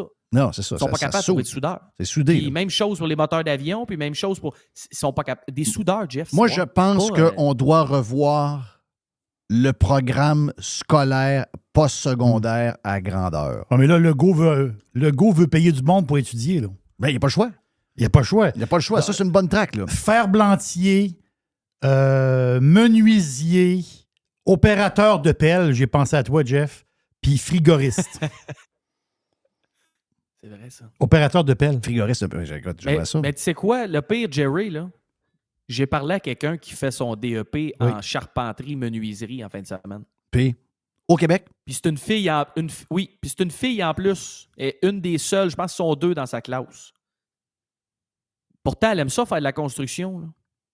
Mais elle aime pas ça, son DEP. Là. Ben voilà. Ben Ah, voilà. parce que- Ben voilà. Ben voilà. Ben voilà. Fait que C'est tu veux-tu? ça Ben, l'histoire. c'est ça. C'est parce qu'on Ben est oui. dans un contexte syndical où ce que c'est une business, l'université. C'est une business, les cours professionnels. C'est une business, le cégep pour les techniques. C'est là pour étirer le temps, alors qu'on pourrait former des travailleurs dans un domaine X, pour arrêter des écœurés avec un paquet d'affaires qui n'ont pas le goût de faire. Mais là, on parle de 6 mois là, pour former quelqu'un. Là. Alors, ben ça, c'est un bon chemin. Mais moi, je pense qu'il faut faire ça Ouais, mais t'as pas vu- across the board. Ouais, mais la gars- les profs, Oui. les ci, les ça, un médecin. Arrêtez-moi ça, un médecin. Que ça prend 5 ans à former un médecin. Mettez-les dans la vraie vie avec côté d'un médecin. Le médecin va y montrer. Pendant 2 ans, il va être médecin. J'exagère peut-être, mais il faut changer parce que les universités, les cégeps et les écoles, c'est une business. Et eux autres, ils ont tout intérêt à étirer ça sur des années et des années et des années. Plus il y a des têtes en place, plus ils peuvent se permettre d'avoir des gros salaires, des bons fonds de pension. Sauf que dans tous les jobs, surtout les jobs, je comprends qu'avocat, il faut que tu prennes le temps d'être. Mais 90... Il n'en manque pas des avocats. Il en manque pas Tout des ce qui avocats. manque, ça se fait, c'est ce que tu as dit. Oui, Des exact. soudeurs, là, envoyez-les d'une shop à souder qu'un mentor pendant une couple de mois. Après moi, à la fin, il va être pas pire. Là. Ben T'as pas oui, besoin d'être assis d'une classe. Là. Dites à l'entreprise, regarde, là, toi, là, je regarde, là, tu me donnes à peu près 2 millions d'impôts. À partir de maintenant, là, tu vas me donner 1 million d'impôts. Puis le million qui reste, là, tu vas développer tes travailleurs toi-même. Le gars de charpente, là, il va aller voir Tommy Wallet, OK? Qui, lui, il engage peut-être 40 des gars de charpente, là, ou 50. Là. Puis Tommy, là, tu lui donnes un montant dans ses impôts, puis tu dis, gars, il va y avoir un gars, 2 gars, ça va être des profs, puis ils vont lui montrer ses chantiers, comment travailler. Tu vas voir qu'il va en former bien plus que n'importe quelle école qui souvent démotive les gens comme la fille que tu as vue en fin de semaine. Ben oui. Puis tu sais, c'est dans beaucoup d'industries, babe. C'est beaucoup d'industries, Jeff. Il y a plein de monde. Tu sais, j'écoutais en fin de semaine, j'ai vu une vidéo d'Olivier Primo. Tu sais, Jeff, les médecins, bon, on exagère peut-être, mais il y a plein de métiers. J'écoutais Olivier Primo. Il dit, je t'allais donner des conférences. Il dit, je ne donnerais pas l'université, mais j'allais donner des conférences dans certaines universités au Québec sur le marketing. Le prof de marketing, il n'a jamais travaillé là-dedans de sa vie. Ouais, ça, c'est... Il dit, je comprends là, que marketing, l'école, c'est une bonne base. Le gars ne voulait pas bâcher l'école pour la base de quelque chose. Mais il dit, toi, là, c'est impossible que tu comprennes en 2023 comment marketer des bouteilles de breuvage Beach Day, Every Day. C'est impossible que tu comprennes si tu n'as pas travaillé là-dedans en 2023. Là. Mais lui, c'est lui le prof qui enseigne le stock. Oui. Puis il dit pourtant, il dit moi, mes gars de marketing, qui sont des tops, il y en a là-dedans qui font 1 million par année. Là. Ouais, mais Fait que en toi puis moi, le marketing, là, ça, t'as ça en te levant le matin à un moment donné parce que t'es bright puis parce que t'es créatif puis tout. Il n'y a pas une école qui peut former quelqu'un en marketing de bon. Les gens que je connais en marketing qui étaient des machines, j'ai été là-dedans de ma vie, là, incluant ma femme en passant, c'est des gens qui ont appris parce qu'ils sont ce qu'ils sont. Là.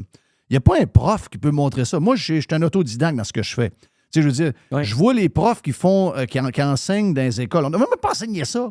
Tu sais, enseigner comment parler devant un micro, c'est quoi la maudite affaire? Enseigner pour être un journaliste, c'est quoi patente? Apprends à écrire, puis regarde ce que tu vois, puis décris ce que tu vois. Tu n'as pas besoin d'aller à l'école pour être un journaliste. Mais c'est ça, marketing, c'est ça dans un paquet d'affaires. Puis je ne sais pas quelle formation a Olivier Primo, mais lui, il pourra en former en sacrament dans son domaine, parce que c'est un gars qui est bright. Ben oui. C'est un gars qui sait comment ça marche. C'est un gars qui est capable de prendre n'importe quel produit puis le faire connaître puis signer des ententes avec bien du monde. Lui, là, il va être... Si tu lui donnes un montant d'argent dans ses impôts pour que lui-même forme du monde, au lieu du prof poche de l'université, il va en former bien plus des winners que n'importe quel collège au Québec. Là. C'est sûr que oui. Là. Oui.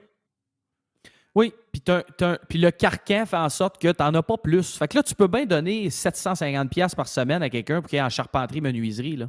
Mais il y a des bonnes chances aussi, Jeff, puis ça, c'est un autre dossier spécifique à la construction qu'on n'a pas parlé. Là. Mais la personne à qui j'ai parlé en fin de semaine, là, elle aime ça. Elle, pourquoi elle est allée là-dedans? Là, c'est parce qu'elle a fait des travaux par elle-même avec son père, son ci, son ça. Mais elle aimait ça parce qu'un jour, tu fais ça, puis l'autre jour, tu fais de la plomberie, puis la semaine d'après, tu fais l'électricité. Mais là, avec Là, les elle, cartes, si elle se lance avec les là-dedans, puis cartes c'est sa là-dedans, job, elle fait juste ça. là. Elle fait juste ça. Elle ne veut pas rien faire d'autre. Fait que là, elle se dit, ouais, là, c'est un peu dole, finalement, faire de la charpente, puis pendant 5 jours. Alors qu'elle semaine, aimerait pendant ça, le restant elle, de mes partir jours. sa compagnie de rénovation, probablement, puis tout faire. Ben, c'est ça qu'on a jasé. Mais là, Jeff, je te le dis, elle a la drive pour de l'entrepreneurship. Ouais, mais là, tu sais, faut que tu travailles 70-80 heures par semaine, faut que tu montes, il y a de la compétition, puis c'est compliqué la paperasse, puis là, faut t'engager, puis là, les cartes, puis les inspecteurs. Tu sais, ça devrait même pas être ça, ça devrait être, hey, il y en a une qui veut se partir, go. Comment qu'on fait pour qu'elle, ça marche, puis qu'on l'aide, puis que ça soit simple, puis que ça soit go, go, go? Ben non. Tu sais, mais là, ça, c'est un exemple parmi peut-être plein d'autres qui voudraient se lancer, mais qui le font pas. Oui. Ou qui se lancent pas là-dedans. Puis tu sais, moi, j'y ai donné la comparaison. J'ai dit, écoute, je connais du monde dans mon coin.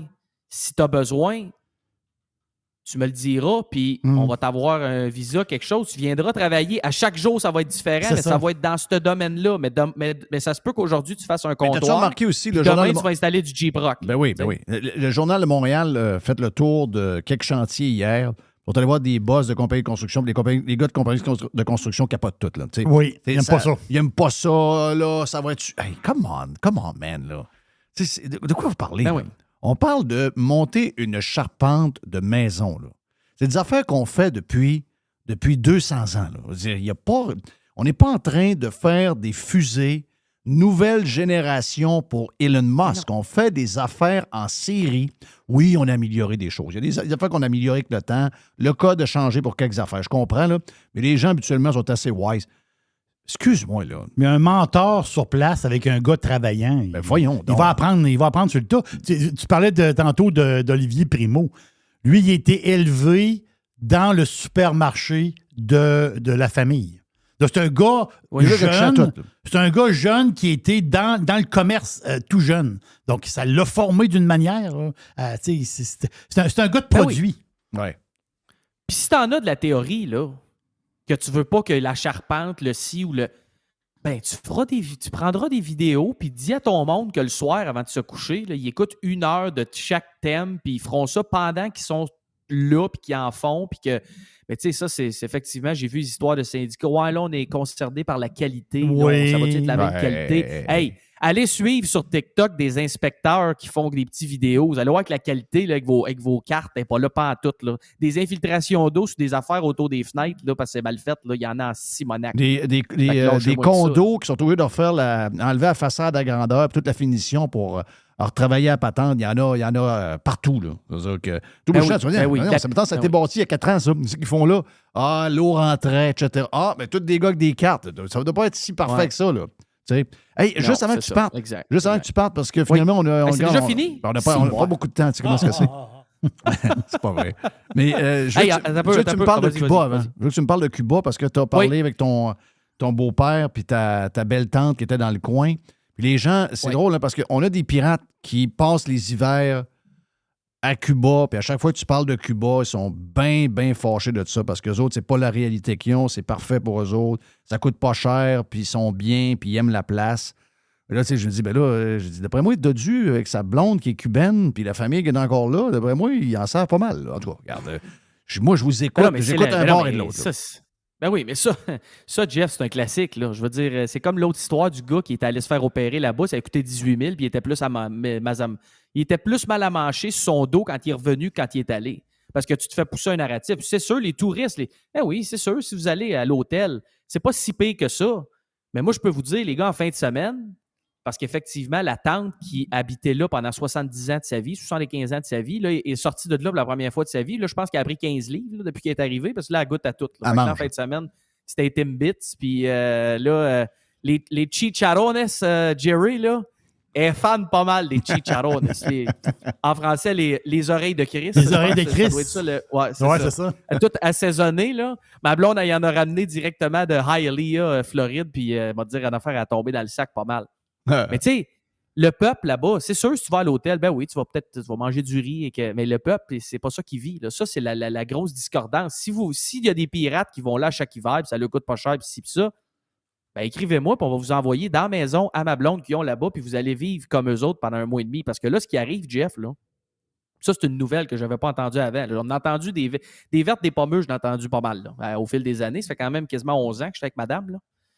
Là, quand tu vas à l'hôpital, mettons, là, tu tombes, puis tu t'ouvres le bras, puis là, tu as une lacération qu'il faut que tu te fasses mettre des points de suture. Si tu vas à l'hôpital, là, il faut que tu amènes le fil, l'aiguille, puis les ciseaux. Ben voyons donc. Parce qu'ils n'en ont pas. Ah, mais ça s'en vient ici aussi, par exemple. Il y a un gars qui est allé. Faut pas donner des ils ont idées dit, à on n'a système pas de ça. santé, Non, là. c'est ça, là. Ouais. Non, ici, il faut t'en mettre Ils ont ton dit, on médecin. n'a pas ça. Fait que là, le gars repart. Là, il va demander à la voisine ou une de ses amies qui est une infirmière, parce que c'est toute une question de contact là-bas. Si tu as si tu as des contacts, c'est plus rough, parce qu'il n'y a rien pantoute. Puis il y a des blackouts la nuit, puis tout ça. C'est sûr qu'il n'y a pas de blackout à l'hôtel, là, mais imaginez que tu te fais couper. Ben, quoi qu'on faudrait parler à Max. Dans le fond, ça y arrive lui aussi, là. Mais imagine, tu te fais couper le courant chaque nuit entre 11h le soir et 7h, 8h le matin, là. Ça, c'est la réalité des gens là-bas. Les hôtels, ils ont des génératrices, puis ils ont du gaz qui amène d'ailleurs. C'est sûr que tu ne le sentiras pas, toi, comme touriste. Mais le gars, il est allé. Ah, je connais une infirmière. L'infirmière, il connaissait la fille. Elle avait du fil puis une aiguille chez eux. Le gars retourne à l'hôpital avec son fil, son aiguille. Ils disent, ah, t'as pas amené les ciseaux. Ouais. Ah non, c'est incroyable. Triste. Ça, c'est un exemple parmi tant d'autres, Jeff. Puis il y en a plein. Puis le beau-père me le disait. Il reste dans des buildings, appartements. Puis les voisins, quand ils parlent, ah oui, c'est ça, toi, vous venez de Cuba. Ah oui, c'est les meilleurs docteurs. Puis tout ça, puis ci, puis ça. Puis il dit, c'est fou comment que le monde. Puis j'ai dit, ben oui, mais c'est sûr, c'est ça que la TV répète depuis des années. Puis là, même encore. Anciennement Clown World Québec, là, je pense qu'il a changé de nom sur X, là, mais il m'a tagué d'une patente de Radio-Canada, le communisme réinventé, blabla. Hey, les amis, ça va mal, là. Ça va très, très mal. Là. Puis eux autres, c'est la même chose. Ils se font dire des affaires par leur gouvernement. Puis là, ils arrivent au Family Prix puis ils disent, ben voilà, non, c'est impossible. Mais les Québécois croient ça pour vrai, là. Les Québécois croient ça pour vrai que Cuba, c'est... Ben oui. L'école, c'est hot, puis les hôpitaux, c'est hot. Ben, ils n'ont pas le choix. Le gars, il paye 18 000 pour aller se faire opérer au dos là-bas parce qu'il parle. Mais ça, c'est basé, Jeff, sur du répétage d'à chaque année, à chaque 10 ans. Le gars, ça faisait, je pense, le gars avait 40 quelques années. Lui, il a bâti son narratif autour de ça. Là. Beaucoup de TV, beaucoup de journaux, beaucoup de profs universitaires. Ça se passe tout à la même place. Beaucoup en français. Oui. Fait que t'as pas d'autres options que ça. Là. Ça a parlé de politique américaine en fin de semaine au souper. On va te dire une affaire, on part de loin des fois. Puis du monde que tu te dis, ah, lui, il est brillant, il a une tête sur ses épaules, tout ça, mais des fois, ça parle pas tout anglais. Puis là, ben, ça parle. J'étais obligé d'expliquer à des Québécois que justement, si tu regardes les politiques de ce que Trump a fait en 4 ans, s'il s'appelait Donald Tremblay puis il était pour le PQ, probablement qu'il aurait gagné au Québec. Ah, ben oui, je le dis depuis toujours. C'est la première fois que j'entends non, ça, c'est mon liner à moi, ça.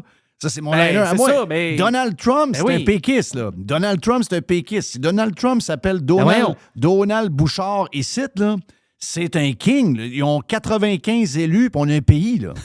Ben oui, c'est voyons. ça, mais c'est la première fois que là, je venais d'ébranler les colonnes du temple, là.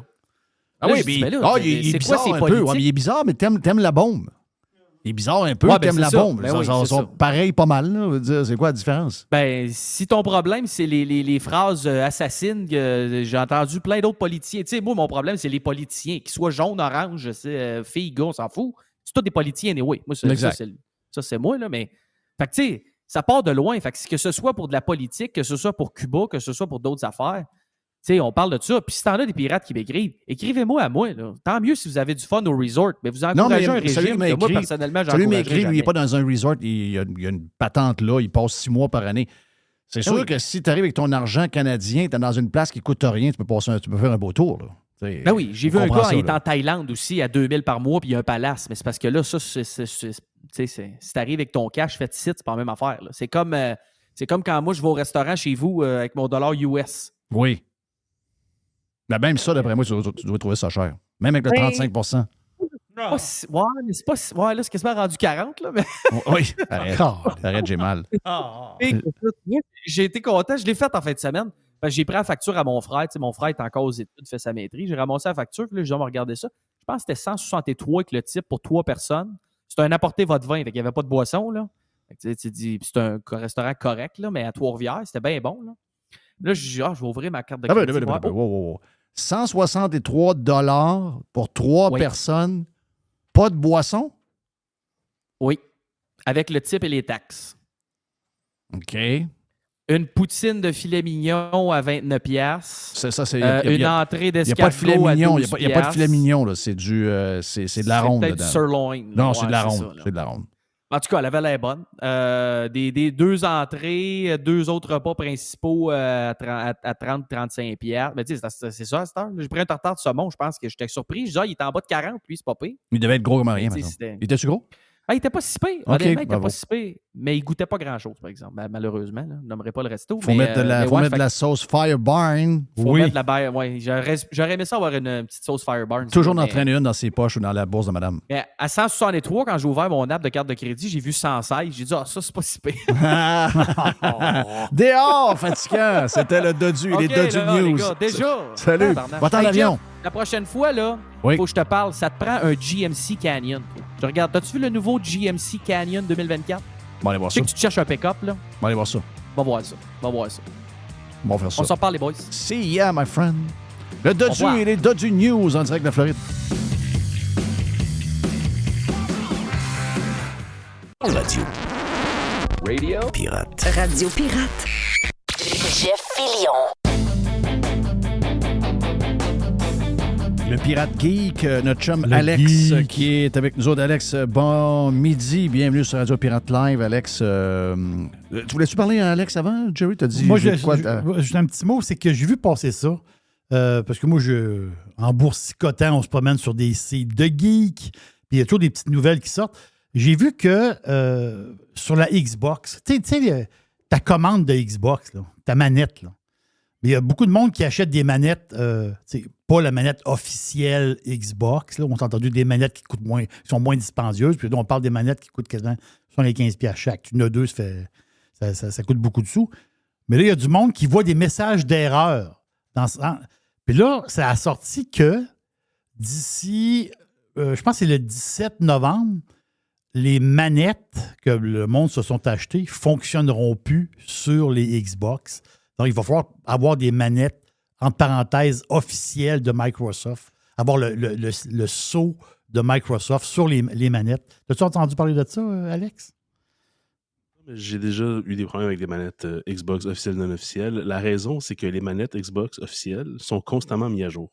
OK. Donc, c'est pas juste une question, on va dire un exemple, là, si c'est du Bluetooth 4.0, mais des fois, il y a des petites patchs au niveau de la communication qui fait que la latence est réduite, que le temps de réponse est meilleur. Puis, à chaque fois qu'ils peuvent gagner un quart ou 1 milliseconde, ils vont le faire parce que les jeux vidéo, c'est vraiment précis. Puis, plus tu peux être en temps réel avec les commandes, meilleur que tu as une chance d'être dans ton jeu.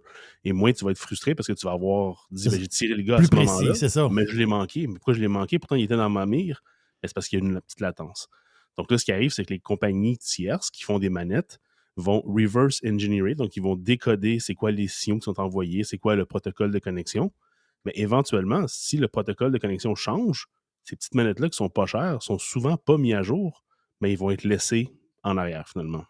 Voilà. Donc, c'est souvent pour ça. Puis, je suis un peu mitigé parce que oui, c'est le fun d'avoir des mises à jour pour avoir une meilleure compatibilité, une meilleure expérience. Mais en même temps, ça vient un peu comme faire un espèce de jardin protégé où juste le fabricant peut faire des trucs. Puis, c'est pas tout le monde qui veut la manette officielle. Des fois, il y a une manette, comme tu dis, une manette tierce qui est soit moins chère, soit qui a des fonctionnalités différentes. Je me rappelle dans le temps du vieux Nintendo, il y avait une manette avec des boutons turbo. Ben, ouais, c'est ça. Turbo, l'ergonomie, c'est pas le même. C'est ça, tu sais. Ou bien, tu as l'autre opposé qui est Microsoft qui font une manette Elite qui, elle, se vend 200-300$, que tu peux changer les boutons, changer les palets. Tu peux tout faire ce que tu veux. Tu peux changer la résistance. Tu tournes des vis, ça change la force. Tu sais, oui. Tout est possible. Mais bon. Qu'est-ce qui se passe de beau dans le domaine du geek? Y a-tu des choses dans la techno de le fun? Je sais pas si on va dire que c'est de la techno, mais le maudit REM, juste revenir là-dessus parce que hier, c'était tu sais, quand on dit une journée. Mais toi, t'aimes beaucoup le REM. Hein? Moi, je l'ai pris 2 fois, ça a bien été. Moi, j'ai rien à dire. Mon expérience à moi est très positive. Mais comme je suis sur un groupe de voisins qui, justement, ont des commentaires, hier, c'était pas une, mais 2 pannes dans la même journée. Le matin, c'était les aiguillages encore qui n'ont pas marché. Donc, à cause de la petite neige, le petit centimètre de neige qu'on a eu, le train est resté stallé sur sa voie. Celui d'Ottawa aussi a jamais hier à cause de 1 centimètre. C'est fou, hein? C'est solide, nos affaires. Wow! Mais le pire, c'est l'après-midi à 5 heures. Donc, l'heure parfaite pour tomber en panne. Problème, aucun message, aucune mise à jour. Le monde est dans le train depuis une demi-heure, il se passe rien, tout le monde est arrêté près de l'île des Sœurs. Pour finalement se faire Une dire demi-heure. Attends. Ça a c'est duré une pas heure, tout. hein? C'est celui que ça dure une heure? Mais Ça, j'ai c'est eu- une demi-heure juste pour avoir du feedback. Ouais. T'as rien réglé, là. T'es Ouais. pas chez vous, là. Ils ont fait débarquer le monde. Oui. Ils se sont ramassés au métro Longueuil pour devoir traverser puis revenir sur la Rive-Sud. Voyons. Mais le pire, c'est que rendu là-bas, il n'y avait pas d'aide, il n'y avait pas de guide, il n'y avait pas de plan, tu sais, comme l'espèce de plan de contingence. Si jamais il y a un problème, on est tous prêts, et c'est ça qui se vante. Là. Ouais, organise-toi. Alors, regarde, paye un billet de plus, ta passe est juste bonne pour le REM, je m'en fous. Paye-toi un billet d'autobus, un billet de métro, let's go. Là, t'es Organise-toi. rendu à Longueuil, rentre chez vous comme tu peux. Ouais, mais Tu sais, ils ont c'est interrogé, eux autres, ils écoutent Radio-Canada en cachette le matin, là. Oui. Puis ils ont interrogé genre de Ouais, gars un du... genre de porte-parole. Puis m'amener l'animateur. Puis c'était pas Masbonrien qui était là le matin, c'était un autre. Là. OK. Puis là, il demande au porte-parole, il dit, votre période de rodage est-tu terminée? Alors que là, il venait d'y parler. Le rodage, habituellement, c'est avant que tu commences. Non, mais il venait d'y parler pendant 15 minutes, ça allait mal. Il y a eu comme un blanc, le gars, à la fin. Il dit, c'est une vraie question. Ça. Là, il dit, non. Il dit, normalement, la période de rodage, c'est quoi, Jerry? 6 mois, il a dit. Il a dit 6 mois. Ouais, mais il dit, normalement, c'est 6 mois. On avait prévu 6 mois. il y a des rencontres à faire. Ce qu'il a dit, il y avait plusieurs rencontres à faire. Là. Ils ont des rencontres à faire. Moi, ce que je comprends pas, c'est que ça fait plus qu'un an qu'il roule vide. Donc, Oui. il est rodé. Ben, Tu sais, en théorie. le rodage, c'est supposé être avant, pendant qu'il roule vide, là. Tu veux dire, C'est ça. c'est quoi l'histoire? Ce qui est drôle, c'est que le gars des affaires publiques, le gars des affaires publiques de la caisse de dépôt. t'as Oh! peu- Ouais, ben, il c'est a- son propriétaire. Ah oui, ils ont sorti. Lui, là, le gars, il est sorti. Je ne sais pas c'est quoi son nom. Là. C'est le gars qui répond aux journalistes. Là. Un Il faiseux. dit, il dit, il a dit ça candidement quand même. Il a dit, ouais, là, il dit, ça marche pas. J'aimais ça. J'aimais ça. Tu sais, dire, là, ben là, ça marche pas. Là. Ouais. J'ai trouvé ça bon. Ça serait un beau slogan de R.E.M., je pense. Ça marche. Bon, Nous ça pourrait autres, être le slogan du Québec. Oui, ça marche pas. C'est licence, on enlève, Ouais. je me souviens, mais ça Ouais. marche pas. Ici, ça marche pas. Il n'y a rien qui marche. PO avec un circonflexe. Parfait. Ah, c'est l'enfer. Quelle place en rue. Non, tout est en train de s'écrouler. Non, mais c'est- ça marche pas, puis tu marches SA aussi. oui, c'est ça. Oui, c'est ça. Exact. Il y a un Ah, gars qui dit dans le groupe que ça a l'air, là, je n'ai pas de confirmation d'eau, je ne peux pas vraiment t'assurer, mais ça a l'air qu'il y a la période de rodage, c'est ils voulaient réussir 10 jours sans issue, sans problème, sans rien, pour avoir un genre de stamp, genre tout est beau, on peut aller de l'avant à pleine vitesse, plein volume et tout. Puis ça a l'air qu'ils l'ont jamais réussi, puis le politique s'en est mêlé, puis on dit OK, on laisse faire ce step-là, Le puis jour-là, on ouais. roule. Bon, Ouais. ben, tout va être beau. Ah oui, le politique sentait de la pression. Hein. Ah oui. C'est clair, regarde. Incroyable. Incroyable. À part ça, quoi de neuf dans les patentes de geek?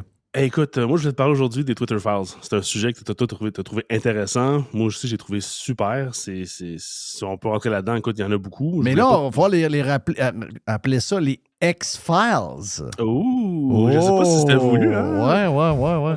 OK, ben oui, tu sais. Les Twitter Files, c'est quoi? Explique aux gens c'était quoi ça. Ben ouais. Donc, quand Elon Musk est arrivé chez Twitter avec un beau Lui, il est lavabo dans bizarre. ses mains, Lui, il est très bizarre. Les Québécois, hein, ça parle d'Elon Musk. Lui, il est bizarre. Hein? Mais ça, il est bizarre, oui. Chris. Le gars, il rules the world. Là. Il y a peut-être une partie de 10 affaires dans lesquelles il est impliqué. Moi, ça, il est bizarre. Je veux dire, le gars, c'est une fucking machine. Là. Il y a des fusées, il y a des chars électriques, il y a partie de patente de paiement qui roule tempête. Moi, ça, le gars est bizarre. Ouais, il est bizarre un peu. OK, Il est bizarre parce qu'à parce que- TV, ils disent qu'il est bizarre. OK, Ben OK. oui. Puis parce qu'il pense 20 coups en avant des autres. Tu sais. Ben C'est oui. comme- imagine le commun des mortels tu sais, qui est le journal de Montréal. Mais non, Pour lui, il si vous comprend voulez rire rien, de là. quelqu'un qui vous dit qu'Elon Musk, c'est un bizarre, vous pouvez le traiter de cave, là.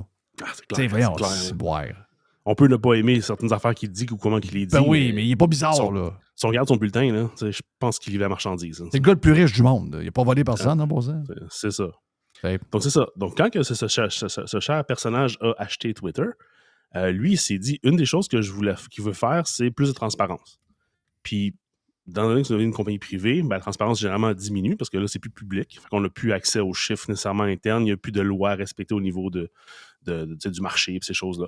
Donc, lui, il s'est dit, ben, en contrepartie, je vais permettre à des journalistes réputés de venir voir ce qui s'est passé au fil des années chez Twitter via les courriels et via les discussions Slack. Donc, il a comme fait un gros dump de courriels, un peu à la Hillary Clinton, un gros dump de messages Slack, puis il leur a dit « Amusez-vous là-dedans. J'ai une question, par exemple.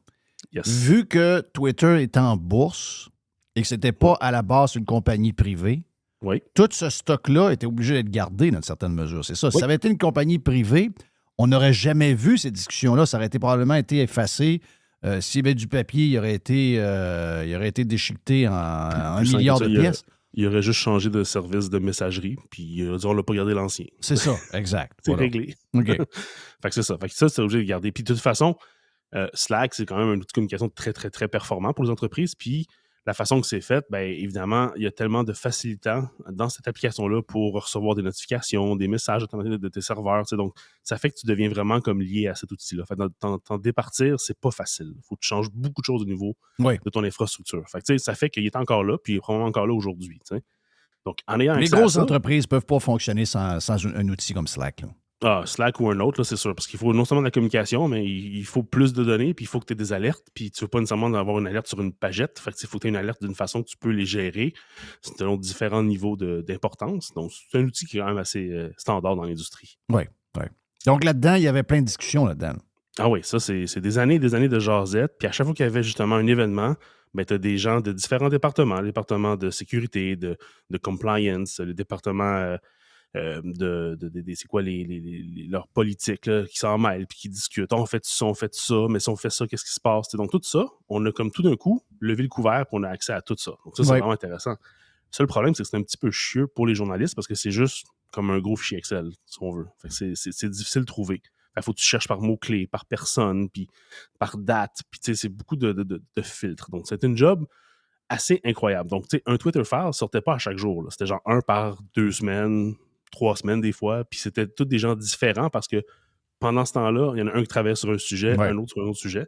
Fait que ça faisait que c'était une tonne de travail assez incroyable. Mais, ce que ça a permis, c'est vraiment de dévoiler totalement le fonctionnement interne de la compagnie, ce qui est vraiment intéressant pour un geek comme moi qui voit une compagnie de tech, comment qu'elle décidait des choses, comment que les gens se levaient la main, disaient hey, « moi, je suis pas d'accord avec ça », puis qui était écouté, puis qui avait finalement dit « non, mais ça va être ça parce que c'est comme ça, puis on le décide ».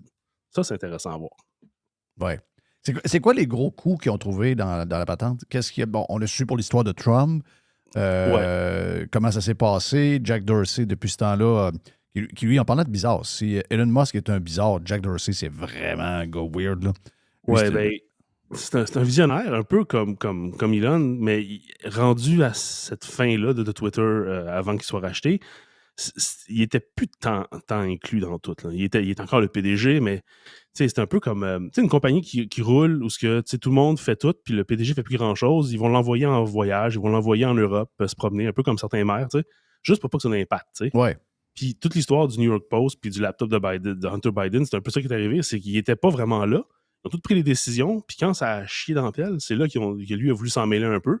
Mais ça a pris du temps avant de renverser la vapeur puis de corriger les choses parce qu'il n'était pas inclus dans rien, il n'était pas au courant de rien, puis fait que c'était chieux. Mais sinon, les grosses histoires, comme là, on a l'histoire du New York Post puis du fameux laptop de Hunter Biden. Parce qu'il ne faut pas oublier qu'ils ont suspendu en pleine campagne électorale le compte Twitter, probablement, parce que bon, il y a des grands journaux, le New York Times, le Los Angeles Times, le Miami Herald, mais celui qui est le plus actif en trafic, c'est un journal un peu plus populiste. C'est le New York Post. Le New York Post a beaucoup de réactions. Et le compte a été fermé. Et on a joué avec les démocraties carrément. Là. On a étouffé l'histoire. Là. C'est ça qu'on a fait. Là. Oui, parce qu'en pleine période électorale, ce qu'il faut faire attention, plus que d'habitude, c'est la manipulation d'un côté et de l'autre. Tu vas avoir une position le plus centriste possible pour dire ben moi, je ne veux pas prendre position, j'expose les faits, et seulement les faits, et je laisse les gens qui vont élire leur futur président décider. Mais dans cette entreprise-là, c'était pas comme ça que ça marchait. Parce qu'évidemment, 99,97% des donations de Twitter étaient envers les démocrates. Donc, veux pas, il y avait déjà une proximité. Il y avait un alignement au niveau des valeurs, au niveau de la politique. Parce que, tu sais, honnêtement, il recevait des demandes des deux côtés. Là. OK, ce tweet-là, c'est une fausseté, il faut l'enlever. Tu sais, ça rentrait de deux côtés. Mais la différence, c'est que le nombre de canaux de communication pour les démocrates chez Twitter était tellement plus grand que les républicains que c'était plus facile d'avoir une demande d'un ami ou d'une connaissance ou d'un certain politicien qu'on connaît bien qui nous envoie un courriel, qui nous envoie un petit message, même un SMS sur mon téléphone personnel. Puis là, je m'en vais faire un ménage. Donc, c'était beaucoup plus facilité de ce côté-là. Et c'est pourquoi qu'on a vu beaucoup de comptes plus conservateurs se faire bannir ou suspendre ou effacer leurs tweets. Donc, Parce que habituellement, Silicon Valley, même si le bureau, je pense, était à New York, je ne sais pas trop. Il était à San Francisco, c'est vrai. Habituellement, les gens qui travaillent dans l'industrie, on le voit par les donations de parti par rapport à l'autre, ce sont des gens très, très à gauche, très woke, qui détestent l'autre côté au niveau politique. Donc, on peut le dire, là, il y a Twitter a joué une game, et c'est là qu'on a vu aussi que plusieurs comptes, dont celui de Donald Trump, ont été fermés. Ça, quand même, il faut le faire. Là, je veux dire, c'était ton compte probablement le plus suivi. Et à chaque matin, les gens attendaient toujours les tweets de Trump. Je veux dire, tirer dans sa chaloupe de même, il faut être cave, pas à peu près. Là. Ben, c'est un peu ce qu'on a vu au fil des années. Il y a toujours eu certaines compagnies très, très à gauche ou très à droite. Ça a toujours existé. Mais généralement, les compagnies étaient plutôt neutres. Ils donnaient 50-50. Ils essayaient d'être un petit peu jouer des deux côtés. T'sais. Puis c'était correct dans le sens où tu ne le voyais pas prendre un parti politique d'avant, de plus d'emphase que d'autres. Ils essaient d'être dans la meilleure situation pour faire leur business, finalement.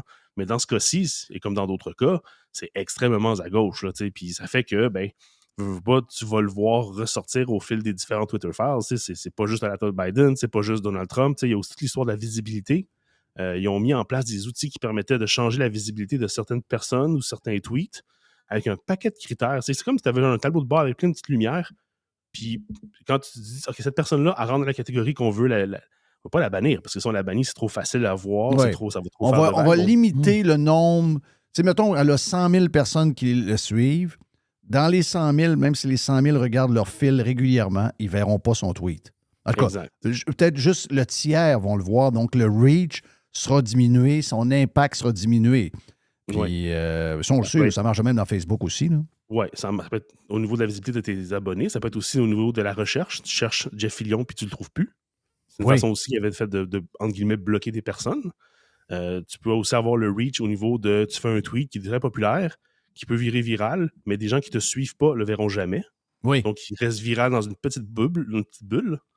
Il y avait tellement de Est-ce que tu penses que tout ça est nettoyé et que maintenant, c'est plus ça pantoute? Non. Moi, je pense qu'il y a encore des gens à l'intérieur qui sont encore actifs à ce niveau-là puis qui profitent de regards détournés pour faire des petites affaires ici et là. C'est beaucoup moins pire qu'avant. C'est moins à grande échelle. S'il y avait un Donald Trump qui se remettait à tweeter, il ne serait pas banni comme il a été banni à cause que, justement, c'est trop connu, ces choses-là, puis c'est pas vers là que la compagnie veut s'en aller. Mais ça reste qu'il y a du monde encore qui joue des choses, parce que je vois souvent des conservateurs se plaindre qu'ils ont, mettons, je sais pas moi, 100 000 abonnés, ils font un tweet, puis ils ont 47 vues. Ça marche pas, là, tu sais. Est-ce qu'il y a un pendant québécois de tout ça pour Twitter, ou c'est vraiment juste pour les Américains, ou quelques phénomènes canadiens-anglais, puis that's it? Parce que, ils sont quand même ils semblent assez... ça leur prend du temps à réagir sur quelques affaires, entre autres, qui arrivent, mettons, du Hamas ou des patentes de même. Ça, c'est plus long un peu, mais habituellement, sur des conservateurs, c'est quand même assez vite comment ça se passe. Est-ce que tu penses que le Québec est exclu de ça, ou on est watché? Ben, le 99%, ça va être fait par des algorithmes. Donc, on va tomber sur des listes à cause de certains mots-clés. Puis, à cause de ça, on va être soit automatiquement banni ou bien soit il va y avoir un humain qui va faire le tour. Mais je pense pas qu'il y a vraiment des gens ici qui sont targetés comme tels. À mon avis, c'est un ensemble de signaux. Donc, c'est des mots-clés, c'est des gens qui vont faire des reports. Non, c'est des mots-clés, c'est des photos que tu mets, c'est des... des reportages que tu fais. Exact. Ils vont te cibler. Ils sont capables très rapidement de te cerner. Donc, plus tu es actif, très facile. C'est comme un crédit social chinois, en réalité. Tout ce que tu fais, c'est surveillé, puis on donne un pointage sur les mauvaises actions. Puis si tu as trop d'un mauvais pointage, ben on va te silencer. Mais moi, je le vois. Pourquoi je te pose la question, c'est que moi, je le vois. Pas en nombre de likes. Je ne fais pas énormément de tweets avec mon compte personnel, mais j'en fais. Puis les likes vont être entre 900 et 1300 habituellement sur un tweet ou un autre. Mais je le vois sur le reach. Depuis quelques mois, le nombre de likes ne bouge pas beaucoup, mais mon reach, alors que j'ai aucun pouvoir sur le reach, qu'est-ce qui ferait qu'avant, j'avais peut-être, je ne sais pas, moi, 59 000, 60 000, 65 000 de reach. Et là, quand j'ai 38, 39 000, 40 000 de reach, c'est un bon tweet. Donc, le reach est beaucoup diminué. Je n'ai aucun contrôle là-dessus. Là. Pourtant, c'est un nouveau compte que j'avais. C'est pas mon compte original. Mon compte original a été donné à Radio Pirate à un moment donné. C'est un compte que j'ai parti plus tard parce que j'avais comme, tu sais, je voyais de la merde puis je me disais, ben, écoute, je vais recommencer à zéro. Puis ça, c'est un compte de 7 ou 8 ans. J'ai 43 000 suiveux. Puis habituellement, c'est ça. Là, un tweet qui a de l'action aux alentours de 55, 57, 58, 59 000. Et là, ben, j'ai bien la misère à franchir le 40 000. Ouais. Donc, je me suis posé la question là-dessus avec les mots-clés. Puis je sais que j'ai vu un peu, j'ai fouillé un peu. Effectivement, c'est des mots, c'est des images qu'on va mettre, c'est des textes qu'on va parler. Tout ça est pris en ligne de compte. C'est pas quelqu'un en tant que tel qui te nettoie. C'est vraiment un algorithme qui a des mots-clés pour te limiter. C'est ça, parce que même s'ils ont fait le ménage des gens ou des tweets qui ont été bannis ou suspendus ou réduits au silence, reste qu'il y a quand même encore l'algorithme qui est, à mon avis, encore très axé vers la gauche. Donc, il y a certains sujets qu'ils ne voudront pas amplifier. T'sais. Évidemment, on pense à des choses comme l'antisémitisme, c'est assez facile à identifier et à empêcher d'être. Dire de quoi l'algorithme de travailler là en sacrement parce qu'il y en a en tabarnache là. Mais c'est ça, wow. c'est ça. Hey, on dirait qu'il y a du monde qui souhaite quasiment le retour d'Hitler. Ben, c'est ça. Mais il y a beaucoup de bots. Hein, donc, c'est sûr que là, c'est facile aujourd'hui. Là, il y avait des rumeurs récemment que Elon allait partir un genre de compte à $1 par année juste pour nettoyer les bots. C'est pas ça qu'il a fait. Là. Il a fait le basic est gratuit.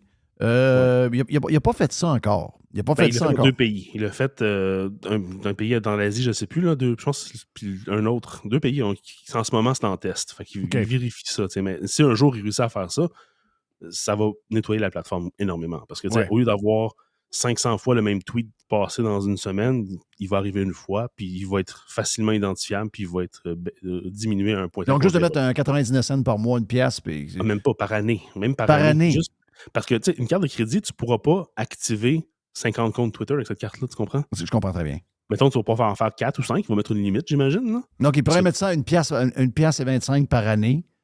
Puis, that's it. Donc, les gens qui chioleraient là-dessus, come on, man. C'est une pièce et 25, là. C'est même pas un café, là. C'est ça. Puis, il peut l'ajuster en fonction des devises des différents ceux pays. Qui chioleraient, c'est ceux qui chiolent contre les bots puis toute la manipulation de Twitter. Ce seraient les premiers à chioler, c'est clair. Ça, c'est sûr. Avant que tu partes, Alex, voilà pour les Twitter Files. On fait le tour, un survol de ce qui est arrivé, puis on verra s'il y a d'autres choses qui s'en viennent dans les prochaines rencontres qu'on aura. C'est quoi Legacy Goods Company? Ça, c'est moi, man. J'ai parti une petite business. Ben voyons donc, toi. Ben oui. Tu sais un peu, les geeks, les programmeurs, on est bien bon dans le monde virtuel, mais des fois, il faut un truc physique. Il faut qu'on se reground. Toi, tu bûches du bois. Ben moi, je fabrique des objets en cuir. Donc, j'ai développé ça pendant la pandémie. J'ai écouté des petites vidéos ASMR en me couchant. C'était bien relaxant. Puis à un moment, je me suis dit, ben, je vais essayer, me faire un portefeuille, me faire une ceinture. Tu sais. Puis de fil en aiguille, ben, là, j'ai commencé à marier ça avec un autre skill que j'ai, qui est le dessin 4, le dessin 3D, là, le dessin 2D ou 3D. Donc, je design mes propres patterns en 2D. Puis après ça, je les découpe dans le cuir. Puis je fais la couture à la main et tout. Puis je crée des portefeuilles, des lestes, des colis de chiens. Plein d'affaires. Là. J'ai même, pour un collègue, j'ai développé un petit tray, c'est un espèce de petit plateau, là. Tu peux mettre tes clés, ton portefeuille en arrivant de la maison. Fait que, je continue à développer des nouveaux produits comme ça. Fait que j'ai lancé ça il y a une couple de semaines. Là. Je suis encore en mode rodage pour être sûr que ce soit bien indexé, que le SEO soit bon. Puis éventuellement, ben, je vais acheter un peu de pub pour commencer à propager la bonne nouvelle. Là. Wow! Donc, tu as un petit côté artiste derrière le geek. Oui, quand même. Puis j'ai aussi un code promo pour les pirates. Donc, si les pirates veulent y aller, c'est Legacy Goods, Legacy, goods.co. Oui. Puis le code, c'est pirate10 pour un 10% off. Donc, legacygoods.co pour la business de cuir. Hein? Il y a du beau stock. Pour la business de cuir de notre chum Alex. Wow! J'avais pas ça.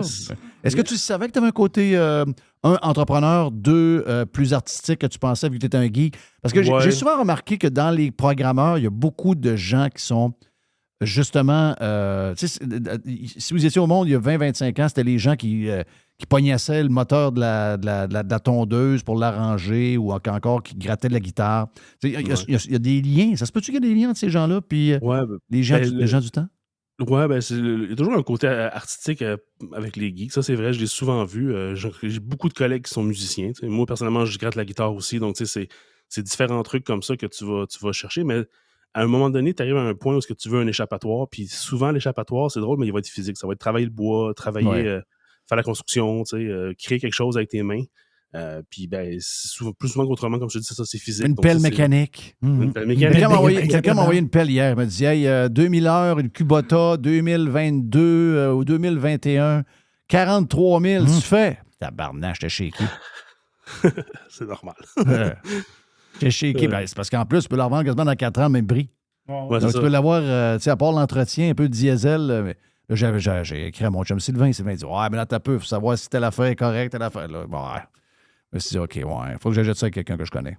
Oui, c'est normal. Mais t'as raison. Ce que je veux dire par là, c'est que de par ce qu'on fait, souvent, on va essayer de fuir vers quelque chose qu'on ne fait pas dans notre vie de tous les jours. Oui, exact. Pour se changer les idées. Puis ça, c'est très, très... Pour l'équilibre, c'est vraiment sain. Là. Un jour, tu vas te faire acheter par Hermès. Tu penses? Non, mais souvent, les petites marques comme ça, qui commencent, qui montent. Puis souvent, c'est des grands groupes qui viennent les chercher. Ouais. Quand cette marque-là devient belle. Hey, avant de partir, Mr. White, dans un genre de... Je pense que tu es dans un genre de... De lab? De lab à Mr. White. Mais est-ce que ça a un lien avec Alex? Non, ça n'a pas de lien avec Alex, ça a un lien avec l'Halloween. OK. Donc, est-ce que je fais jouer de ça? Oui. Ah, OK. Je pensais que tu voulais faire jouer le thème. Non, on peut le faire jouer tout de suite. C'est que c'est à ma fameuse émission Feu vert avec Catherine Perrin. Oui. Que j'ai... Elle, c'est juste la grénitude. La grénitude, mais elle n'est pas quotidienne. Elle est une fois par semaine. Je pense que c'est le dimanche. Okay. Moi, j'écoute toujours en reprise. Là, parce que je veux toujours mais savoir... elle ne parle que de climat. Oui. Elle de changement climatique. OK. C'est ça. Elle parle surtout de changement climatique. Et là, cette semaine, elle a demandé au monde autour de la table en quoi on pourrait se déguiser à l'Halloween si on est green. OK. Je te laisse écouter. OK, parfait. J'ai hâte. Quelles sont vos idées de costumes d'Halloween à thème écologique? Éric Duhamel, pourquoi pas, en premier? Moi, j'ai décidé de m'inspirer de Rob Greenfield, qui est un Américain qui avait décidé en 2016 de porter l'ensemble des déchets qu'il avait produits en un seul mois. Ça m'a inspiré. En même temps, c'est un objectif de sensibilisation, mais c'était quand même presque 100 livres de déchets qu'il portait sur lui. C'était dans un costume avec des sacs transparents. Il avait l'air d'une espèce de Transformer. Spectaculaire. Effrayant et impressionnant. Et impressionnant, en effet. Magali Smart-Galdès. Oui, moi, j'ai un peu dans le milieu humide. C'était mon sujet de maîtrise. Alors, je dirais, on se déguise en tourbière. Il y a aussi peu de swing sur la tête, une quenouille dans une main, puis on peut sensibiliser les gens sur l'importance de ces écosystèmes-là. Avec Corinne Côté, l'autre agent double. Moi, je pensais prendre mes 754 sacs réutilisables et me faire une robe de Marie-Antoinette. Magali est spéciale. Si, boire. Elle, c'est en tourbière. C'est en tourbière. Puis le gars en sac de vidange doit sentir bon. T'as-tu vu qu'ils ont comme pogné les nerfs hier sur le costume de Eugénie Bouchard? Ah oui, oui. Ben oui. Moi, je l'ai vu. Ah, c'était de mauvais goût. Ils se moquent de gens. On peut pas s'approprier d'être... La pauvreté. Non, c'était les drogués. Ah, les drogués. Oui. On peut pas être ça, là. C'est pas gentil pour les drogués. Voyons, sacrément, c'est l'Halloween. C'est l'Halloween. Ben oui. Elle s'est déguisée en fille droguée. Elle a une seringue. Elle a une picouille. Alors... elle a une picouille. Tu l'aimes, ce mot-là. Elle a des cigarettes, puis elle a les yeux noirs, puis tout. Son chum est pareil. Mais non, c'est l'Halloween, sacrément. En Halloween, on se déguise pas en soi-même. Là. Non. C'est pas des. C'est pour le fun. Là. Pour le fun. Je me demande si, dans leur déguisement, ils ont aussi inclus le 3 tonnes de minerais rares pour fabriquer leur iPhone de l'année. Hein? Oui. Ils l'ont-tu inclus, ça? Non, ça, ils n'en parlent pas de ça. Non, ça, c'est comme un sujet tabou, ça. Puis les 600 gallons de pétrole pour faire le plastique qu'ils consomment tout le temps, non, ça, ils l'ont pas inclus non plus. Ça non plus, ça. T'es donc bien fatigant, t'es donc bien fatigant. Ils choisissent. Tu vas scraper leur patente des greens. Donc, legacygoods.co, c'est le business de cure de notre chum Alex, le pirate geek. Thank you, man, Alex. Thank you à Jerry également. Merci à Dodu, t'es là. Et aussi Régent. Tabarouette, gros live aujourd'hui. On se reparle demain pour... il reste... C'est l'Halloween ce soir, bon Halloween. Il reste ce soir aujourd'hui pour le Burger à Jeff. Et demain, c'est le 32. Donc demain, ceux qui ont pris des réservations au Cosmos Le Bourgneuf, c'est demain à 6 h qu'on est là. On mange en gang. On jase pour a du fun. Donc, on jase, tu penses? Si, oui. Jaser, tu dis. On va jaser pas mal. Donc, passez une bonne journée. Le Prime est bourré de stock également. Si vous voulez vous inscrire, allez sur radiopirate.com. Mon nom est Jeff Fillion. See ya!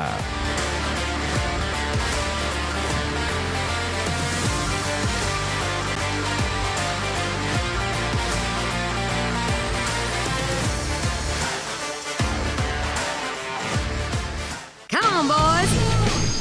Pirate. Radiopirate.com